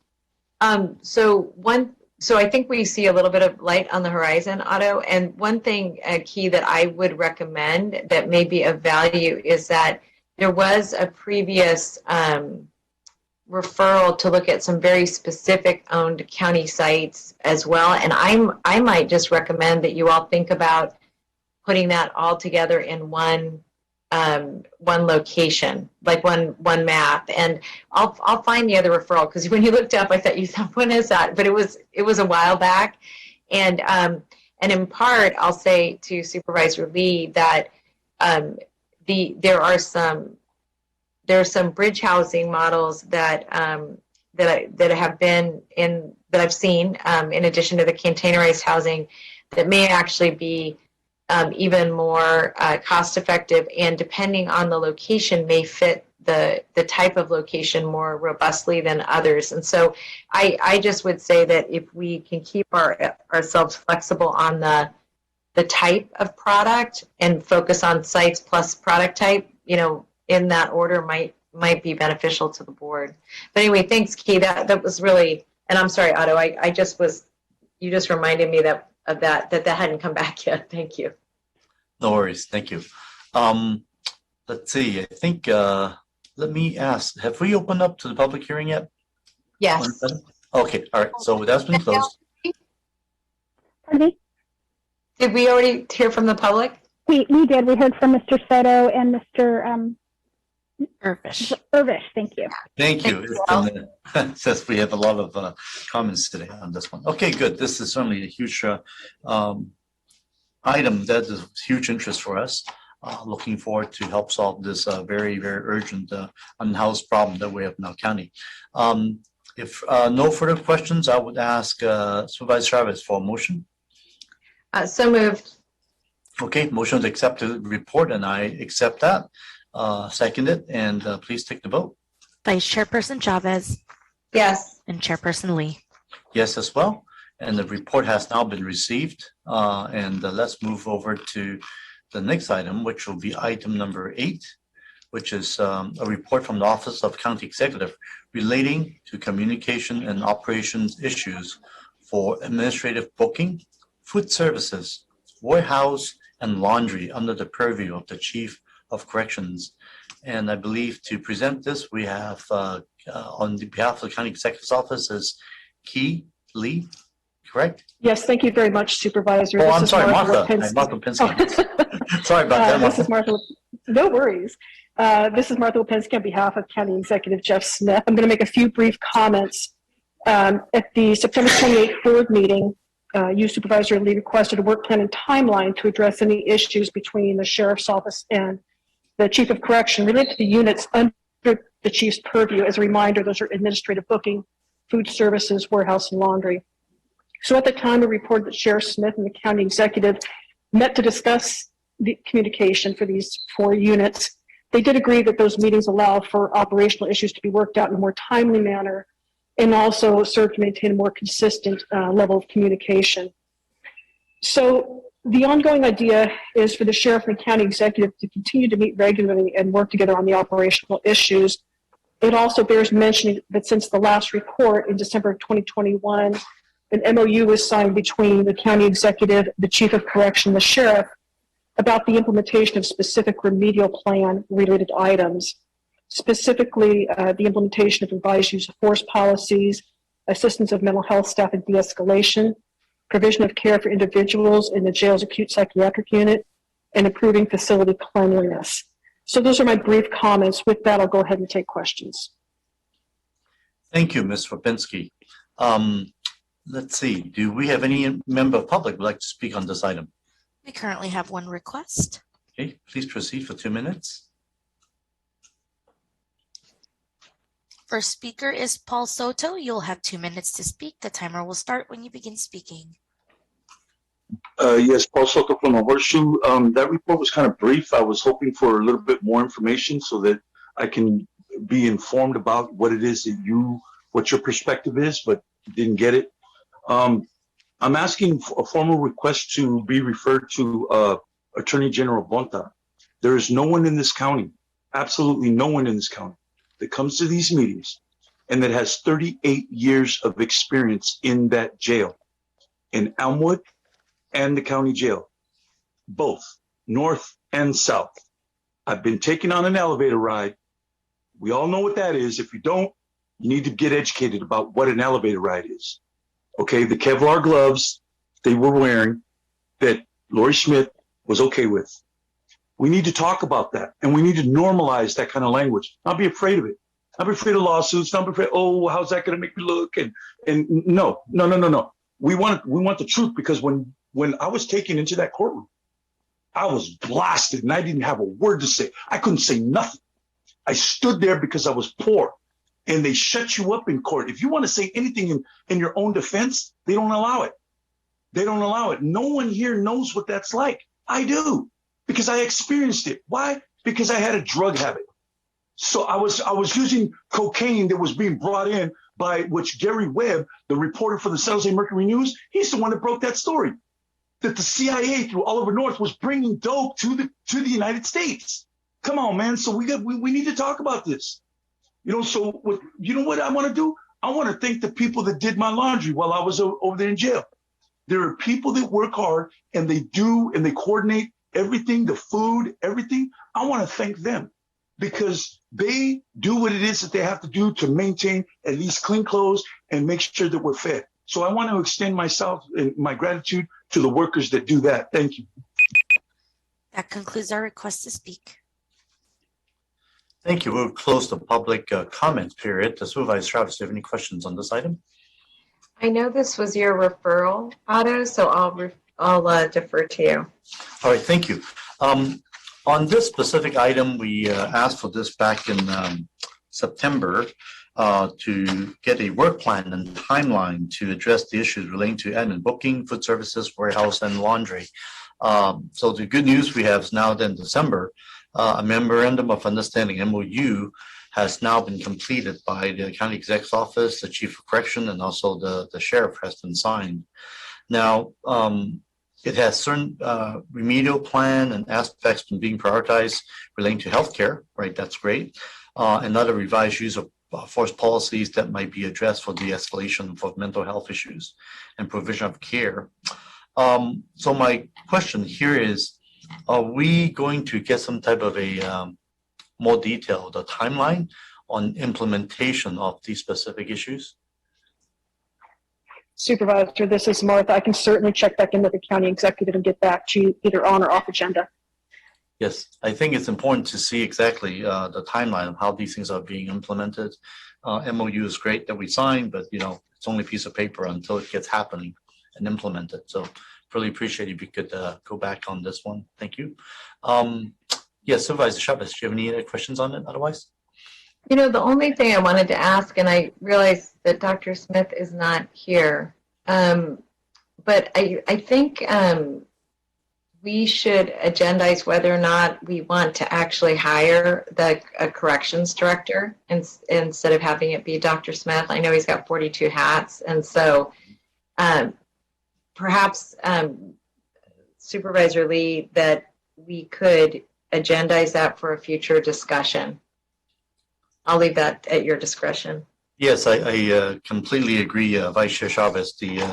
Just for the public, it's kind of unusual where our county executive is also wearing the hat of the chief of correction right now, and that's one of the anomaly that I learned when I joined the board. And I really do think that Dr. Smith obviously has too many hats to wear, and this is one more. So whether it's the director of correction, whatever title you want to have somebody to supervise the jail in a more direct manner, I think would be necessary. So let me ask staff, Ms. Rapinski, if we're going to agendize to discuss this issue, how much time do you think staff would need to come back? I believe we should talk about over here at FGOC first, right? Vice Chair Chavez, would you agree? Yeah, I think Jeff may have some thoughts about it that we're just digging into. Right.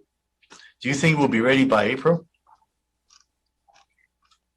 My apologies. Sure. My technical difficulties here. Yes, April can work. April, okay, good. Let's try it for the April FGOC meeting. I think that would be great to look into this. Thank you. Let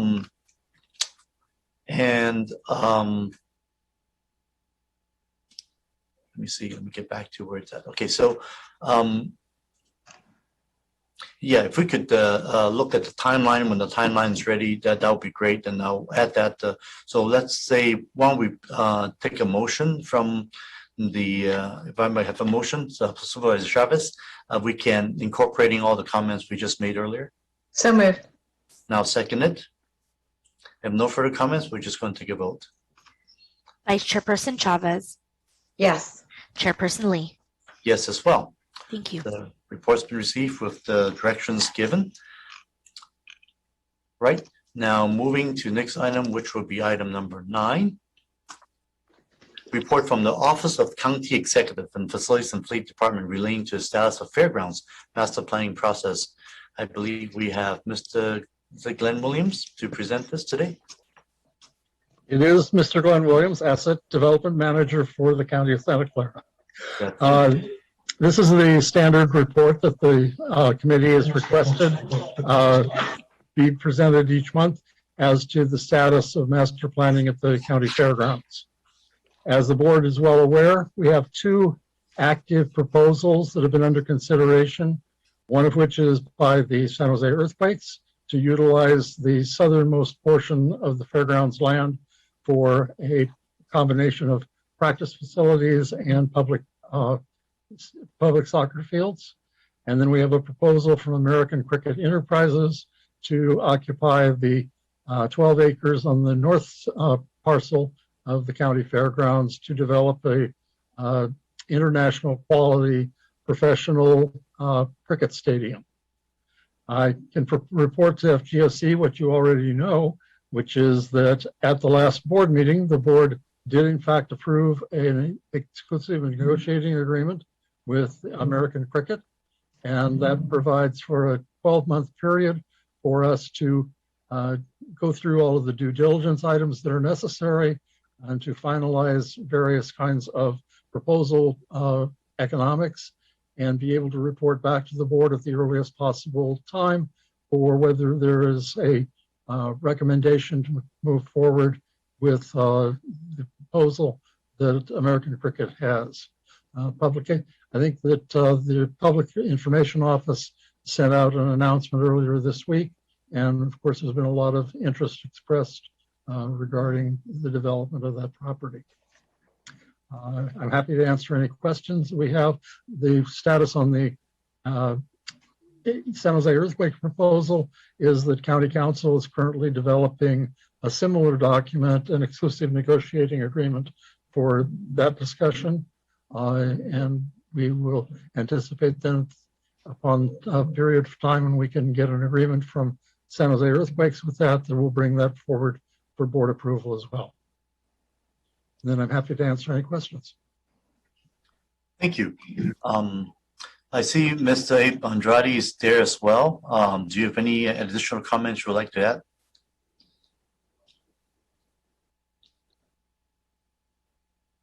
Good afternoon, Chairperson Otto Lee and Vice Chair Chavez. Abe Andrade, Executive Director of Santa Clara County Fairgrounds Management Corporation. Just as a follow-up to Glenn Williams' presentation today, we are excited with the announcement of American Cricket Enterprise and the county coming together in an exclusive negotiation agreement to move that project forward on the 14 acres just across the street on the site currently being used for the COVID testing.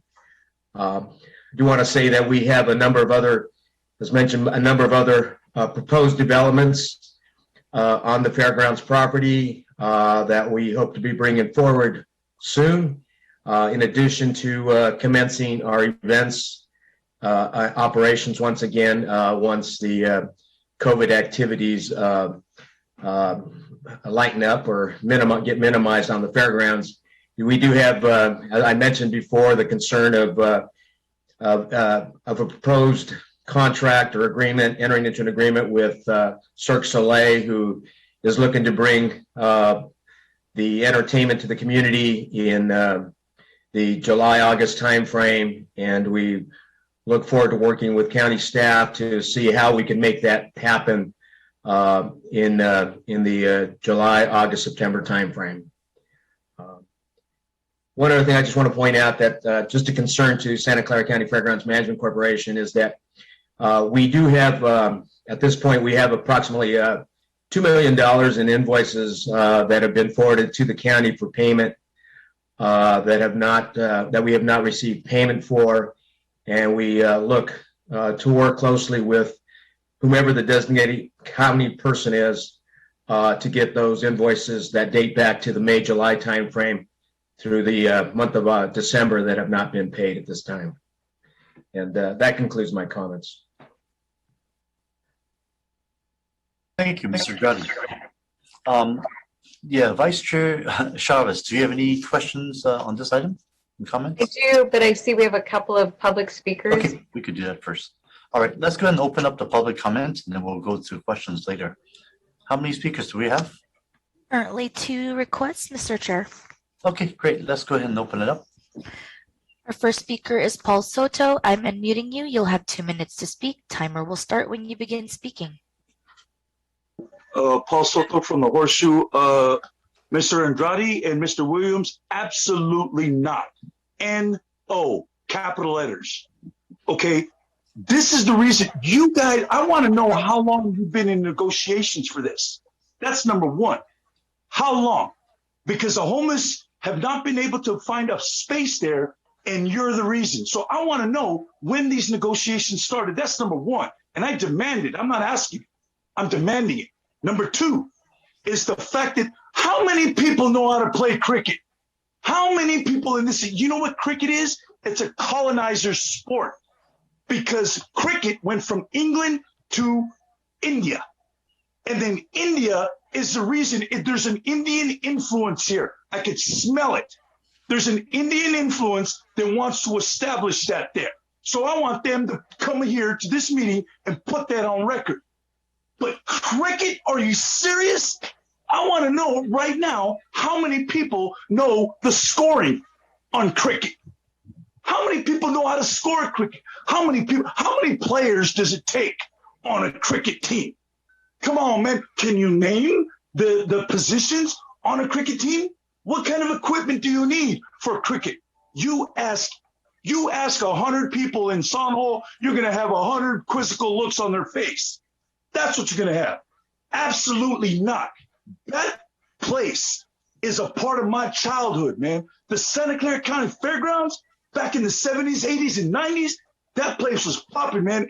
And I'll be damned if I allow you to insert a cricket field. Are you serious, man? And you can have the rest of my time. Next speaker is Irvish. I'm unmuting you. You'll have 2 minutes to speak. Timer will start when you begin speaking.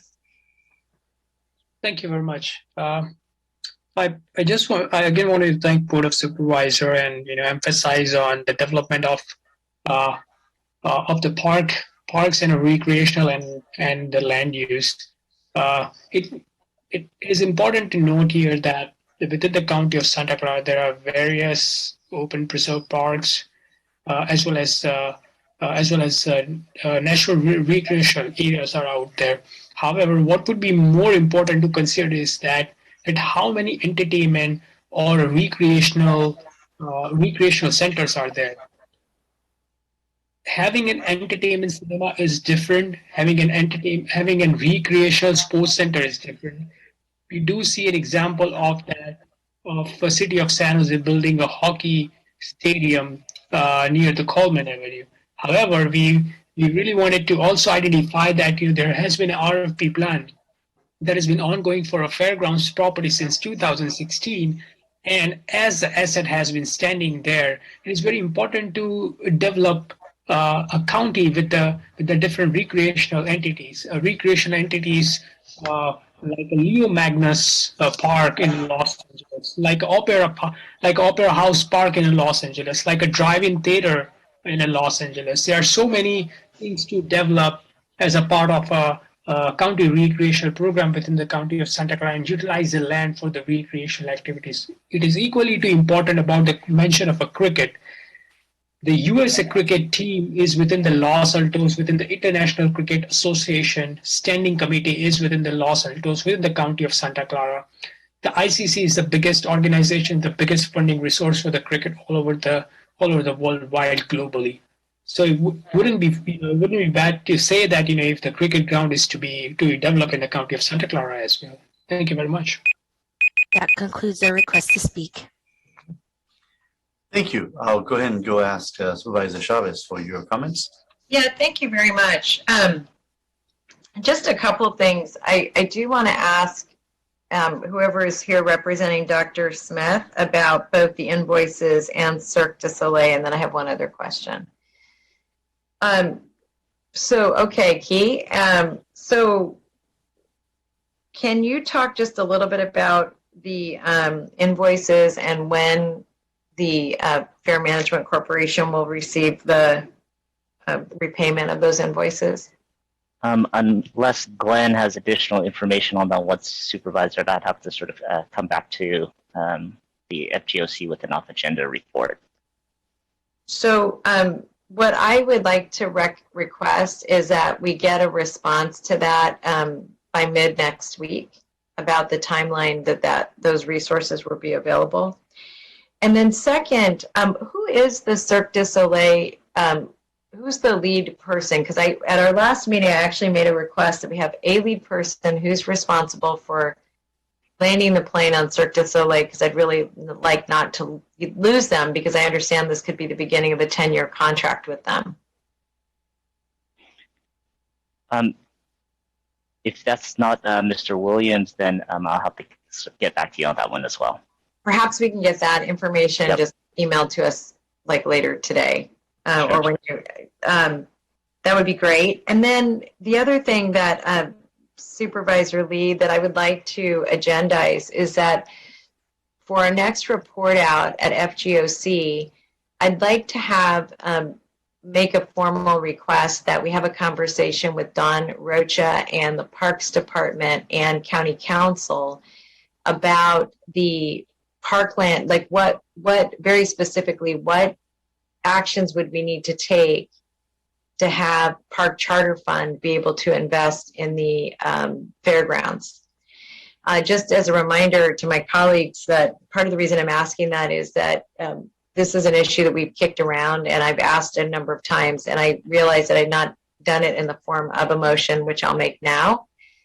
With both this recommendation and request, along with the invoice payment, along with the lead person on Cirque du Soleil, and that would be my motion. Thank you, and I'll second that motion. I do have, is that all the questions you have, Supervisor Chavez? Yes, for right now, thank you. Okay, sure. So just a quick clarification there. I've heard there's two numbers being mentioned about the cricket proposal. One mention on the report, it says 12 acres. I believe I heard Ms. Andrade says 14 acres. I'm not sure. Is it 12 or 14 acres we're talking about? Supervisor Lee, I'd like to clarify for you. The site that is north of the Tully Road, dividing line between the main parcel and the parking lot, is a 14-acre parcel undivided. the proposal that was submitted by American Cricket is that they would develop a cricket stadium and ancillary facilities on 12 acres of that they would lease, and that on the remaining 2 acres, they are asking the county to construct parking structures. So that the lease would be for 12 acres, but it would dedicate the entire 14 acres basically to the combination of parking and the stadium. So that's where you get the distinction between the 14-acre or 12-acre parcel. None of that is, in any way fixed.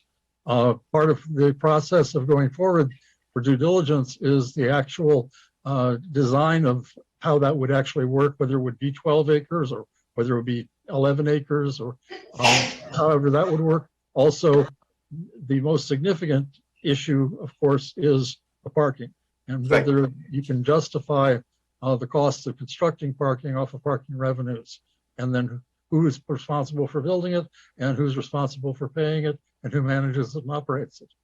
So that's all part of the due diligence process. Right. So those are the terms that are being negotiated as we speak. And so nothing is cast in stone in so many words, right? Absolutely. That's absolutely correct. None of this is in any way or close to a done deal. This is an opportunity for American Cricket and the county to explore whether there is a reasonable way to put together economically the project that they're recommending.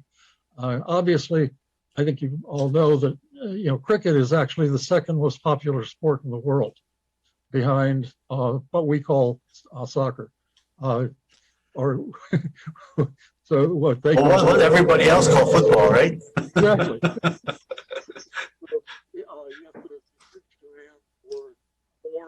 Access to cricket I can in the hear. United States. Mr. Williams, we cannot hear you just now. At least I cannot hear you. I'll try again. Okay, go much better. Thank you. Okay, my apologies. Technology. But yes, so there's a tremendous fan base for cricket in the Bay Area, and so American Cricket has shown conclusively that the Bay Area is a location that they definitely want to have a strong presence in. And so this is in combination with developing other properties within the general Bay Area for local play to help develop the market for youth coming on board who would want to participate in cricket. Great. I believe I've asked about the issues. You could probably give something to me on off agenda as well regarding making sure that the direction on this, whether we gain market rate lease on these type of leases that we are looking forward at, and also some questions from the Paintball Association that has mentioned. Do you have any update on that issue regarding paintball associations? I do not. I believe there was a memo that went to the board on January 7th addressing below market leases at the fairgrounds. Okay. And may I just make a point that the board gave direction a few years ago, I think it was at least 2 or 3, about getting the getting all the leaseholders to pay market rate rent. And so what I might recommend, and I'm gonna look to council, that I recommend that we agendize that discussion for closed session. Okay. That would be my request. Yeah, I agree. I will take a look to see if it's within our closed section exceptions, and then agendize it as soon as we can. Thank you. Okay, thanks. Okay, and okay, I think that's all the questions I have for the time being. And we've got a motion, I've got second. With no further questions or comments, we're going to take the vote. Vice Chairperson Chavez. Yes. And Chairperson Lee. Yes, as well. This report, item 9, has been received. And now we move over to item number 10, which is the report from the Office of County Executive relating to the implementation of principles of equity in policy and budget decisions across all county departments, including implementation of government alliance on race and equity. I believe to present this item today, we have Dr. Luna. Oh, I'm sorry. I see Dr. Luna clicking, but also another one coming through. Go ahead. Good afternoon, Chairperson Lee and Vice Chairperson Chavez. I think Greg Ituria will kick us off, and of course on as well as Dr. Ana Lilia Garcia, who's now our Chief Equity and Inclusion Officer, who can provide additional detail. But if Greg's on, maybe he can kick us off, and then happy to answer any questions you may have after. Yes, please proceed. I am. Good afternoon, members of the committee. My name is Greg Ituria, County Budget Director. And the county has been, of course, looking at racial equity issues and applications of lenses and conversations for some time now. And this is simply a status report as requested on our progress. And including your report, there's reference to some of the efforts and tools and to come, as well as those in the past. Regarding budget, I thought I'd speak to that too. We've had quite a few conversations with the executive leadership and staff, both formally and informally through my office. We have many opportunities to talk to staff about being very thoughtful and consideration and strategic as they take a look at their operations, take a look at the use of their resources, and contemplate any potential proposed uses of resources or new resources to the budget process, and have that kind of thoughtfulness very early in their strategic and budget development conversations. And we've had that conversation, throughout the year with great focus for this upcoming cycle. So departments are doing that, applying the lens, and they know that there's going to be numerous questions from our office, probably from the board during the workshop and whatnot about our success and being thoughtful and strategic in that approach. And I think maybe I'll kind of pause there. We also, of course, have the new Office of Diversity, Equity, and Belonging, and now have expertise with our Chief Equity Inclusion Officer. That's going to be a resource to departments as well as we continue to make progress in this area. So I think I'll just kind of pause there and see if we have questions from the committee. Okay, thank you. Is there any more comments from Dr. Luna or Dr. Garcia? No comments other than we're prepared to answer any questions. Okay. Thank you, Supervisor Lee. Very good. Supervisor Chavez, would you want me to open up the public hearing first? Yeah, okay. I'm going to open up the public comments period. How many speakers do we have? There's currently one request to speak, Mr. Chair. Very good. Let's go ahead and give 2 minutes. Our first speaker is Paul Soto. I'm unmuting you. You'll have 2 minutes to speak. Timer will start when you begin speaking. Thank you. My name is Paul Soto, and an alphabet behind someone's name doesn't impress me because I have something to teach you. You have absolutely nothing to teach me. I grew up in D11 in San Jose. Look at your 1939 red line map of San Jose. I have pictures of my father in a tent in Sasipuedes. In Sasipuedes, on the grounds of what is now Guadalupe Church. It wasn't there back then. You know what was there? Mayfair Packing. That's what was it. My father was picking prunes, and you know what? Hillview Airport was put there so it could spray pesticides on my people. What does anybody on this committee have to teach me about the necessity for racial equity? Teach me something about what it's like to live in inequity. Let's talk about inequity before we get to the healing part. Because we want to get there quick. Oh, yes, racial equity, yes. Do you know that I have sent back to the city of San Jose, check with Jennifer McGuire, city manager. I've sent her back. Don't you disrespect me by sending this to me. My mother was beaten in San Jose Unified School District for speaking Spanish. I do not speak Spanish because my mother was so terrorized in San Jose Unified School District that Spanish was forbidden in my home. Forbidden. I don't speak it now as a result of it. So I don't appreciate anybody here trying to tell me what the necessity for racial equity is. Your definitions are inadequate. I want a legal definition. I don't want an aspiration. I want a definition.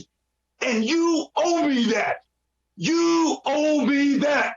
D11 now is in the district of D6, and they are the authors of the redlining map of 1939. You got a lot to learn. Our next speaker is Irvish. I'm unmuting you. You'll have 2 minutes to speak. Timer will start when you begin speaking. Thank you very much. I wanted to mention about the Government Alliance on Race and Equity, which is as a part of a county of Santa Clara's program for the Race Forward brings as part of an innovative approach to complex and address the race issues to help people take effective action towards racial equity. Racial equity is very important. However, what becomes more important is that on most of the cases when there is a racial inequality, there is a lot of dismantled structure within the organization, and that proves to be non-catalyst for the community, government, and other institutions. So what becomes more important for the leading with the race and as well as the government's alliance on race and equity is to cohort and as well as making sure about that every institution that focuses on a government as a key player in the goal as to brought upon the government policies throughout the history, as well as identify the gaps within the city and the county's jurisdiction where the racial equality practices with the tool and resources are available. Such programs are available with the government as well, and GARE is one of those programs which paves to be one of the effective ones. However, the one which doesn't focus on the efforts, those making the faring the worst alliances and not able to recognize the system as well. So that's where the framework is required to be established as a part of our systematic racial equities and specifying the tackling the racial equity in particular order. Thank you very much for the consideration of comments.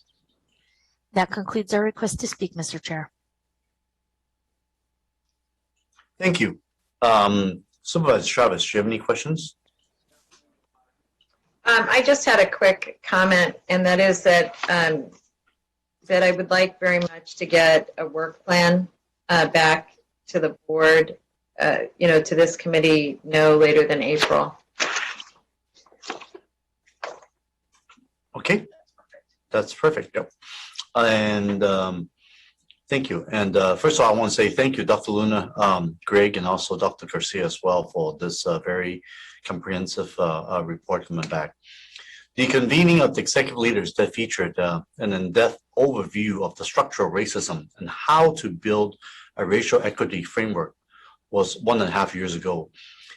So the question is, are there plans to reconvene the executive leadership to do a check-in to see how our agencies and departments are doing in terms of the implementation? Or is this being done on an individual department or agency level? Dr. Garcia, do you want to answer that, or I'm happy to? Yes, I can definitely answer that. Good afternoon, Chairperson. Very much for your question. Yes, I am currently working on developing a work plan and a timeline that will be ready in April that will include just a roadmap of the comprehensive training plan for the county. Okay, great. And the other thing is that many of our county contractor partners are engaged in their own equity journeys.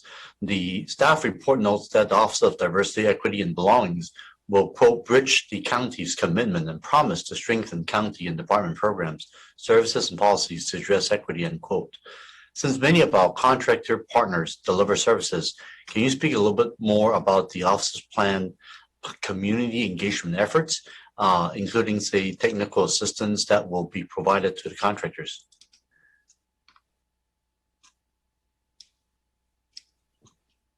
Dr. Luna, would you like for me to answer? Or you want to answer? Well, I can. Yes, thank you.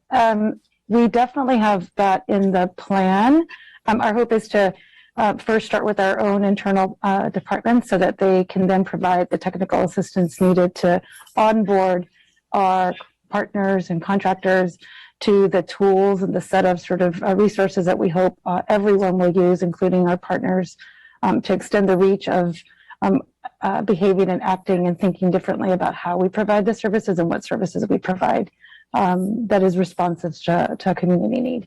So yes, that's we will plan to do that, and we hope that we will have more to report in April in terms of a tentative timeline for when that would actually happen. Thanks. The Government Alliance on Race and Equity has resources to help jurisdictions apply racial equity lens to their work, and including tools like publication, racial equity, getting to know the results, and to assist jurisdictions identifying a set of metrics to measure progress. Can you share a bit about the type of community indicators that we are looking at to quantify or measure our county's progress in this equity journey? Thank you very much for that question. The application of racial equity tools is an example how county departments can operationalize a racial equity lens. Critical to operationalizing a racial equity lens is the use of data, both quantitatively and qualitatively, and working with the communities that we are trying to positively impact through our work. As we develop a work plan and a strategic plan, we will be conducting an environmental scan and identifying key performance measures and key community indicators that we will be tracking over time. Thank you very much, Dr. Garcia. And I think that's all the questions I have. If I don't hear any more questions from Supervisor Chavez, I'm ready for motion. Thank you. Move receipt of the report. Okay, and I'll second it, and let's vote. Vice Chairperson Chavez. Yes. Chairperson Lee. Yes, as well. Thank you so much for the report, and the report has been received. Moving on to the next item. Item number 11 is regarding the report from the Office of County Executive relating to the status of recommendations regarding numbers 1 to 8 of the comprehensive work plan based on the special hearings regarding the rights of immigrants, women, hate crimes, and violence held on December 15th, 2016, January 17th, 2017, and January 31st and May 4th of 2021. And here to present, I believe, is that Dr. Luna again? Yes, thank you, Supervisor Lee and Supervisor Chavez. Garcia Luna, Deputy County Executive. With me today is Maribel Martinez from the Division of Equity and Social Justice, who will provide an overview of this item with a short PowerPoint, and together we will answer questions you may have. Maribel? Great, thank you. Good afternoon, Ms. Martinez. Good afternoon. Hopefully you could see my screen here. Let's see. Is that visible to you there? Great. Yep, we can see it. This report serves as a broad summary of the status related to the special hearings from 2016 and 2017 and takes into account the feedback of the additional hearings in 2018. The hearings were originally spanning 3 main areas: women's issues, hate crimes, immigrant issues, with engagement from multiple stakeholders, including county departments, strategic partners, and other government entities. There are 68 recommendations that have either informed or have been folded into the work of the county and county partnership, and those are visible here with our county partners. Much of the work of the Division of Equity and Social Justice has been centered on these recommendations, and progress toward implementation has been prioritized, with the completion rate of 71%. Several recommendations are completed as of now, and others are ongoing in the operations through the DESJ departments. Some recommendations are still in progress, and others have been paused due to resources, and others for reevaluation under the COVID landscape and other emerging needs of the community. Only 3% have not been completed. Regarding hate crimes hotline, staff have engaged in several conversations since the introduction of the recommendation and have identified some challenges to implementation locally. However, state legislation is expected to eliminate the need for establishing a framework and reporting structure locally. With regard to the bystander intervention training, after careful review, several accessible trainings are available for free to local community from trusted CDOs and national networks. More opportunities to leverage these and other resources are available through the DESJ Community Engagement Mini-Grant process.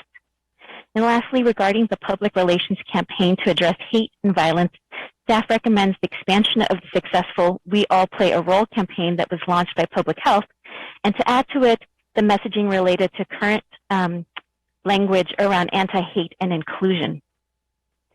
And with that, we are happy to answer any questions from this committee. Thank you.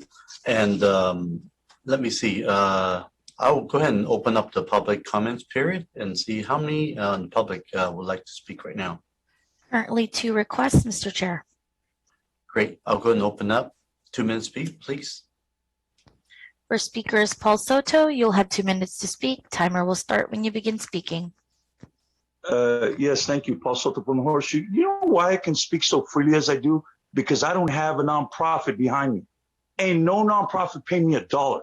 I don't collect $1 from the work that I do, and I'm going on year 4. I make $500 a month, and I eat donated food, just so that you know.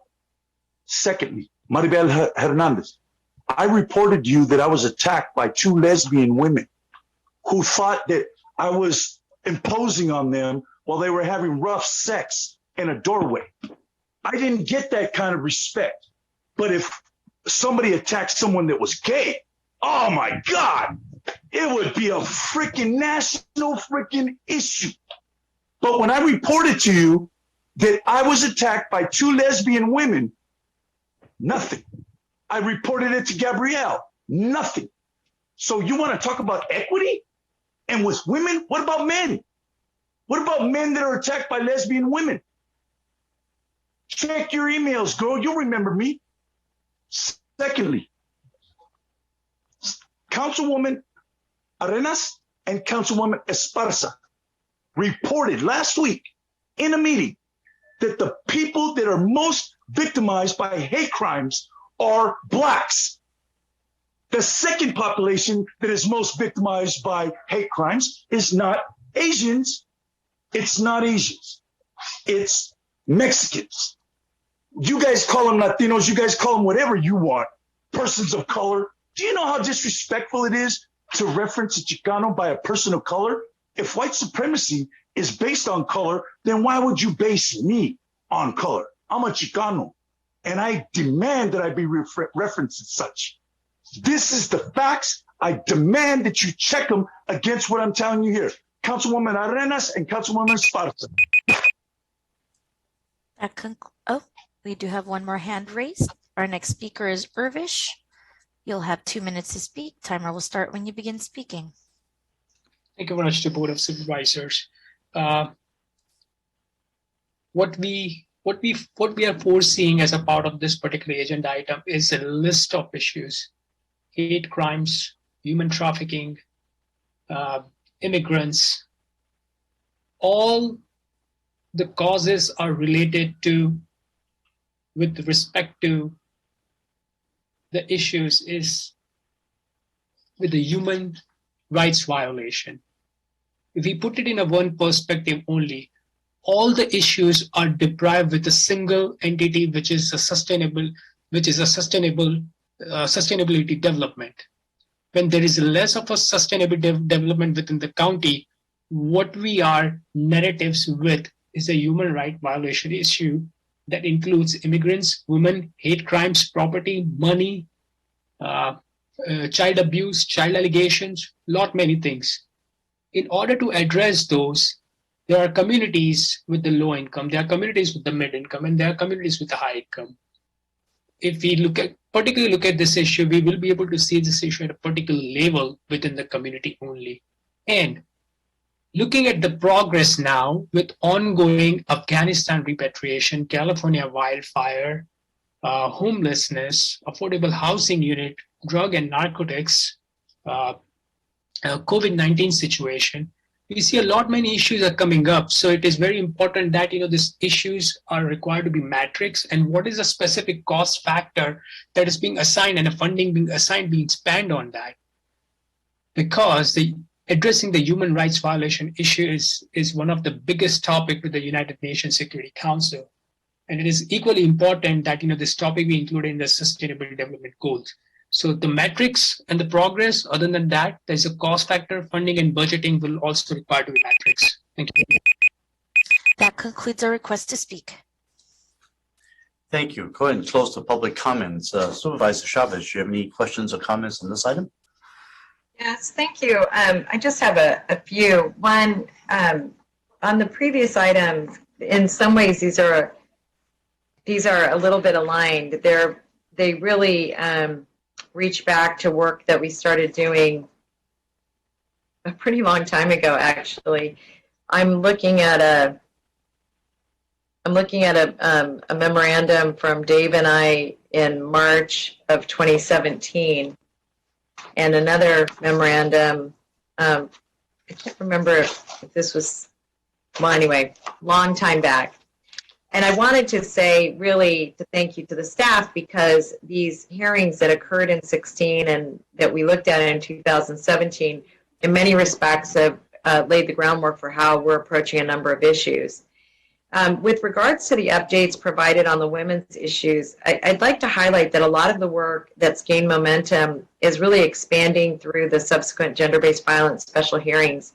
And Maribel would love to make sure that we're really taking a look at that work and all the different ways it's now getting expressed outside of the beginning. So we'll work with you a little bit on that. And on the hate crimes, you all know that we have the hate crimes task force that Otto and I serve on. And I think that with the passing or the assault and ultimate murder of Michelle Go, that we know that there are solutions that need to be addressed relative to hate crimes that are really, we are going to need to fast track. So many of the recommendations in the matrix overlap with the work of the hate prevention and inclusion task force, and I think it makes sense, Maribel, for us to figure out a way to knit all of that a little more closely together. And one thing that I would like to request is that staff be prepared at the next task force meeting with a proposal and timeline for the warm line and the anti-hate education. And Maribel, I love the idea of taking a program we already have and then building upon it instead of starting something brand new. I think that's very smart.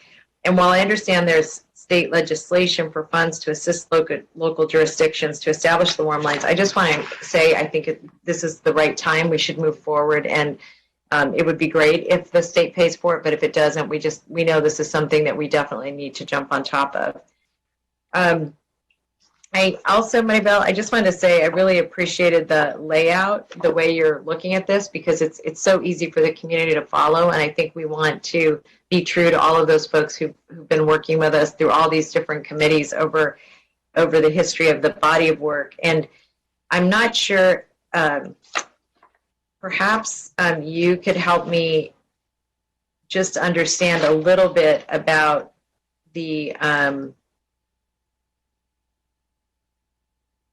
about this work relative to Dr. Garcia's work.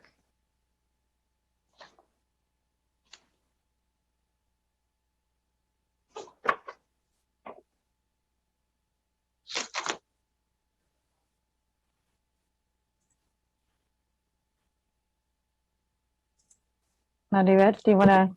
Sure. Yes, I'm happy to answer, and as well, Dr. Luna, if you'd like to add additional comments. But the work going forward is very much interconnected, and we are in constant conversation with Dr. Garcia, and the way that we're moving forward is to have a shared framework, shared definitions of equity, justice, inclusion, and using those frameworks to make sure that our work is aligned, as well as ensuring that there's alignment in all of the other bodies that we are connected to, including the hate prevention and inclusion task force. We are going back and making sure that there aren't any loose ends, that we're all in alignment, and that we're moving in the same direction together. Thank you. I appreciate that. Otto, that's all for me. Thanks. Okay, thank you. Yes, first of all, thank you for the report. And this work is very, very relevant, very real, as in light of the recent death of Michelle Gold. For those who might not have heard, she's a Bay Area native who was killed in New York City over the weekend when she was shoved onto the subway tracks by a stranger. Now, whether or not this was actually hate crime is still being investigated. Her tragedy is a harsh reminder of the ongoing wave of the violence attacks that Asian Americans have suffered this past year and hate incidents that's plaguing our country. I'm very glad that we're still hard at work on addressing these issues and hate crimes in our community and incidents, and continuing to be making progress. And I would certainly like to echo Supervisor Chavez's comments earlier about the timeline, and also like to request an agenda report about the DSJ community engagement mini grant program. For example, like how many grants have been approved and how much of that has been awarded and the type of programs that has been funded. Happy to provide that for you.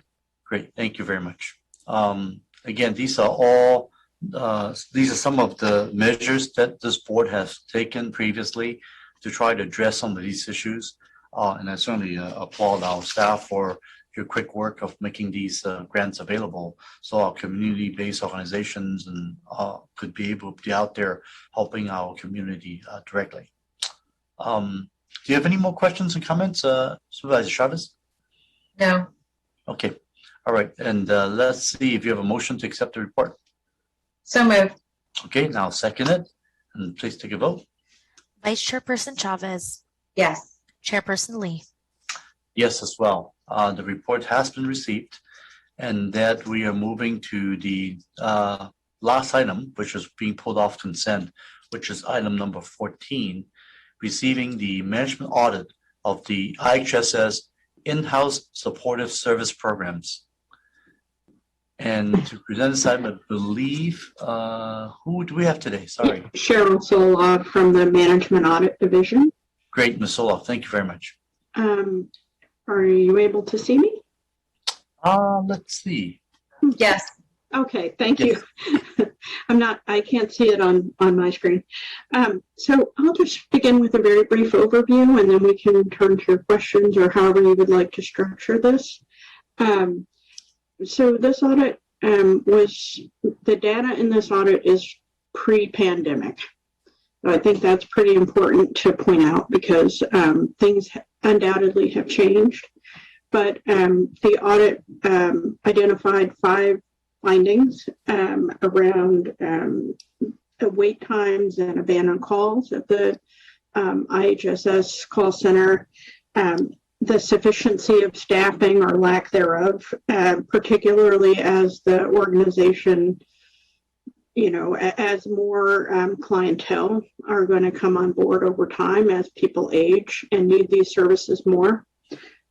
Training, use of one-time funds or maximizing funds, and accessibility issues pertaining to the West Julian Street facility.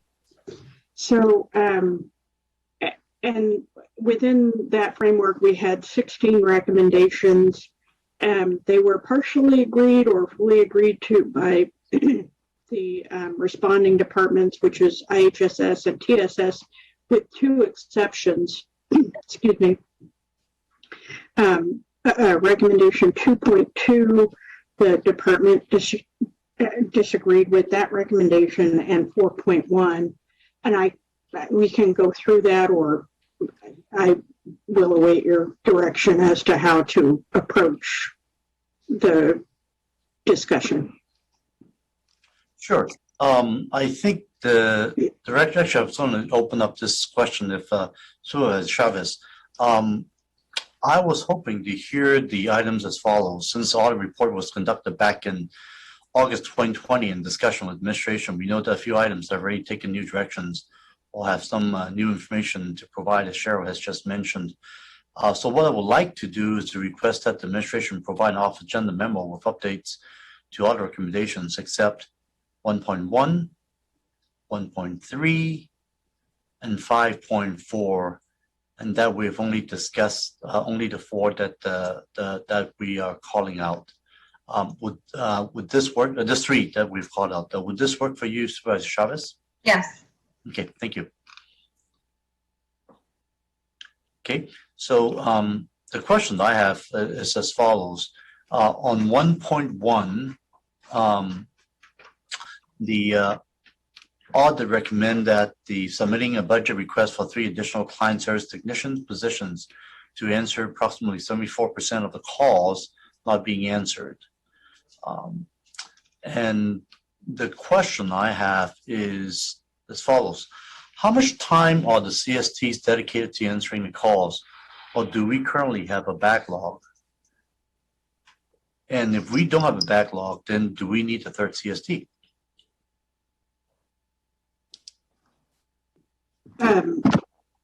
Supervisor, I can't really answer no, that. this is a question more for staff, I believe. Oh, okay. Okay, thank you. Hello, this is Terry Posley from IHSS. I can take that question if you like. Yes, please.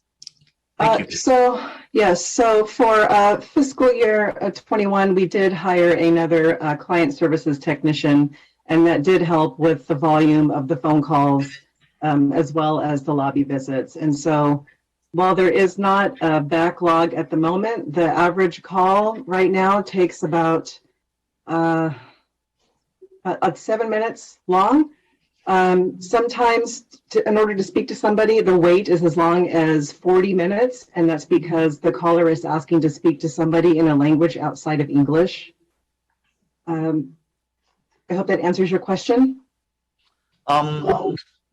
I guess when we look at the audit, that doesn't seem to be clear in the response. Is the tracking of the intake of these calls and the need, and due to the COVID situation we're in right now, we know that some of the staff has also been deployed, right? So I just would like to know and request maybe like a bi-monthly report present to our FGOC on all these call volumes answered, unanswered calls, wait times, in order to try to help track these and help you, obviously unclog these issues in the future. If you could put in a report to include these call data and also the current DSWs that people have been deployed, and also include the number of incomplete applications that IHSS has received that require some callbacks, because it sounds like that there are folks who might have not been able to get their information all completed properly because sometimes there's so many things that being inputted. So I think it will be helpful to be able to track these incomplete applications so that we're going to give a timely callback to these folks so that they don't fall into the cracks, shall we say. Does that make sense? Yeah. It makes sense, and we're happy to do that, to provide a report. We do collect this data. We are familiar with it in terms of the phone call data. The applications, we will begin collecting that. I don't think that we collect it in that sense, but we will and provide reports to you. Okay, great. Thank you. That's for 1.1. On item number 1.3, we talked about the implementing the call center enhancements, including call tree enhancements and push notification systems. These enhancements may reduce call routing times and better inform program participants, which may reduce call volume. And my question here is whether we could provide the quick highlights on the current deliverables in IHSS, working with our IT, our TSS, on the timeline to address the scope of the work needed, and also what the push notification system implementation currently looks like. If you could elaborate. I'd be happy to. We do not have a push notification system as of today. We have discussed it in meetings. So from April through about August 2021, we did meet weekly with TSS to discuss IHSS Business Solution Roadmap, which determined roadblocks and solutions that we have at IHSS's call center. And one of those solutions was a push notification system where callers would be notified, specifically our recipients and providers, if there was missing information for their intake case, for example, that there would be a text that would be sent to them that would notify them that in order to process their application, we would need additional documentation from them. We did put a request in for that push notification as a result of those roadmap meetings. And it's a little bit complicated, but the way that I can explain it the most simply is that it would require a new project. And so requesting a project through TSS happens annually. And so it would have to be approved at various levels in order for it to take place. And so it does take about a year. What we were trying to do is just add that push notification project onto another project that we had asked for, which was called the intake online application for IHSS, where people could apply online instead of having to call our office or come into our office. We were trying to get that added to the online application, and right now we're not being successful with that. And so we're kind of stuck. It looks like we're not going to be able to request this until fiscal year 23. And I don't have any other updates beyond that. Yeah, the need is certainly more urgent than that. I'm going to go off and ask well, first of all, I wonder if we could actually get this sooner than the normal period of TSS. I would maybe ask TSS to come back and answer that question, whether we could push some of these up at the queue a little bit, given the urgency of the lack of these services and making it very difficult for the applicants to get that done. Can I just chime in? Hi, this is Mary Ann Warren, the Director of Aging and Adult Services. I think part of the problem with TSS, not to speak on their behalf, but apparently in addition to needing it to be called a new project, they are also short on project managers, and I know they are working on hiring them. Right. Yeah, I mean, we're all having it. I mean, every department's having the same challenge, and I appreciate you sticking up for them. I think but I do want to say what I just wanted to chime in, if I could, Otto, to say I think there is some value to. I can't remember when they last brought their project list, Otto, but I think you're right that there are some things that just we may have to make a decision about something else not going forward. Right. This is such a vulnerable population. That's exactly. Yeah. So that's the issue, and we know that we understand this scope of work and what's needed, for this department may have to be changed, right, to help, obviously make this a better online system. And if you could give us some of these information, what I might like to do is potentially add that discussion to FGOC in February, so we actually have a deadline. And I mean, I'm trying to keep it moving for you, if there's a way we can at our level, because of this vulnerable population that Supervisor Chavez has mentioned. We would appreciate your support. Anything to keep this moving forward would be great for IHSS and our new clients. Okay, yeah, so you can provide information to us for our next meeting. That would be appreciated. Okay, happy to do that. Great. On item number 5.4, we talked about working with Social Security agencies, SSA Central Services Division, to arrange the installation of the acoustical panels to increase the sound dampening for clerical staff during the calls. The questions I have is, are the clerical staff only in the reception area? And just trying to get a bit more context update would be helpful. Like, for example, what's the timeline for the installation and how are we measuring the success for these sound dampening? Well, right now we have about anywhere between 7 and 10 call agents who are answering phones upstairs. So they're not in the lobby.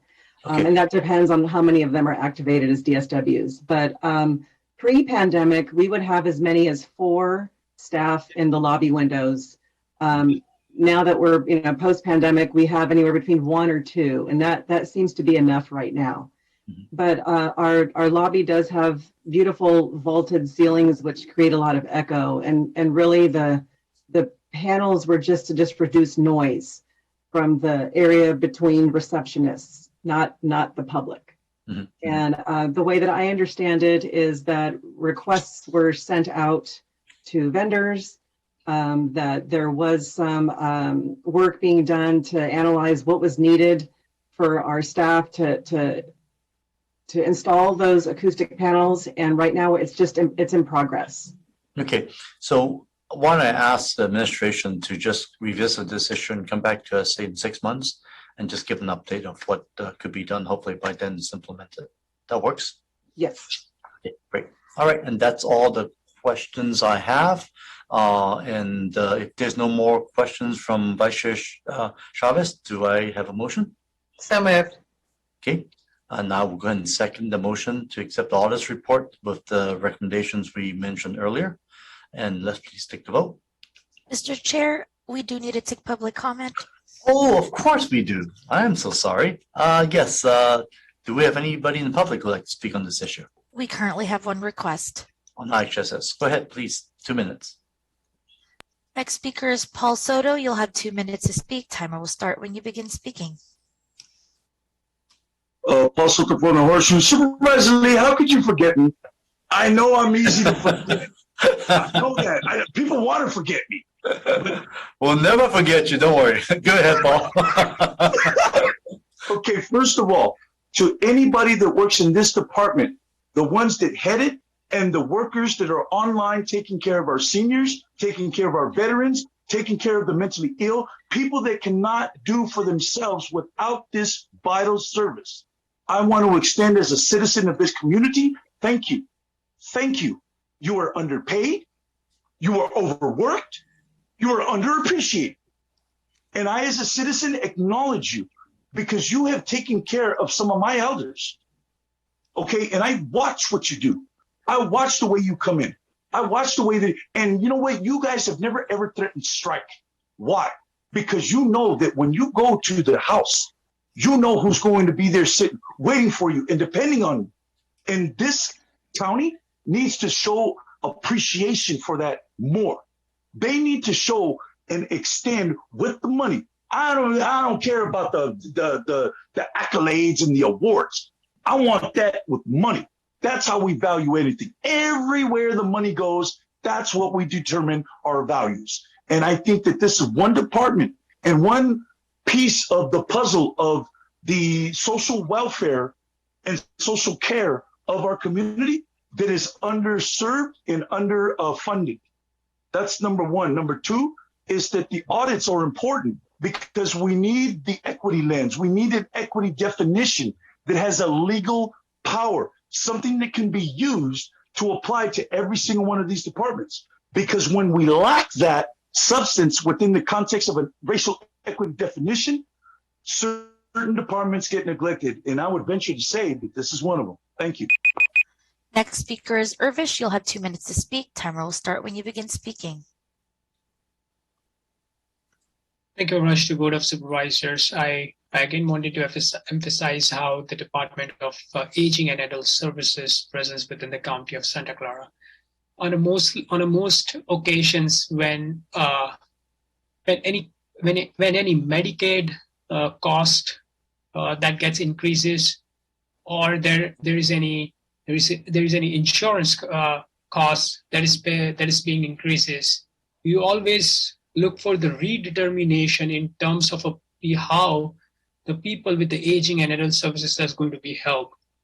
It is equally important that the public health department realize the emergency when situations like the calamities, the increasing of a cold season, increasing the hot season, summer season, and also identify the increase of a share of the cost of the programs aligns with that, as it directly works with the demand of how the seniors, people with the aging, need this kind of a program on daily basis, and as well as from the seasonal to seasonal perspective. When such costs are being increased, it directly impacts those aging services, adult and behavioral health services, which requires for people with the aging at most and at the highest level of services.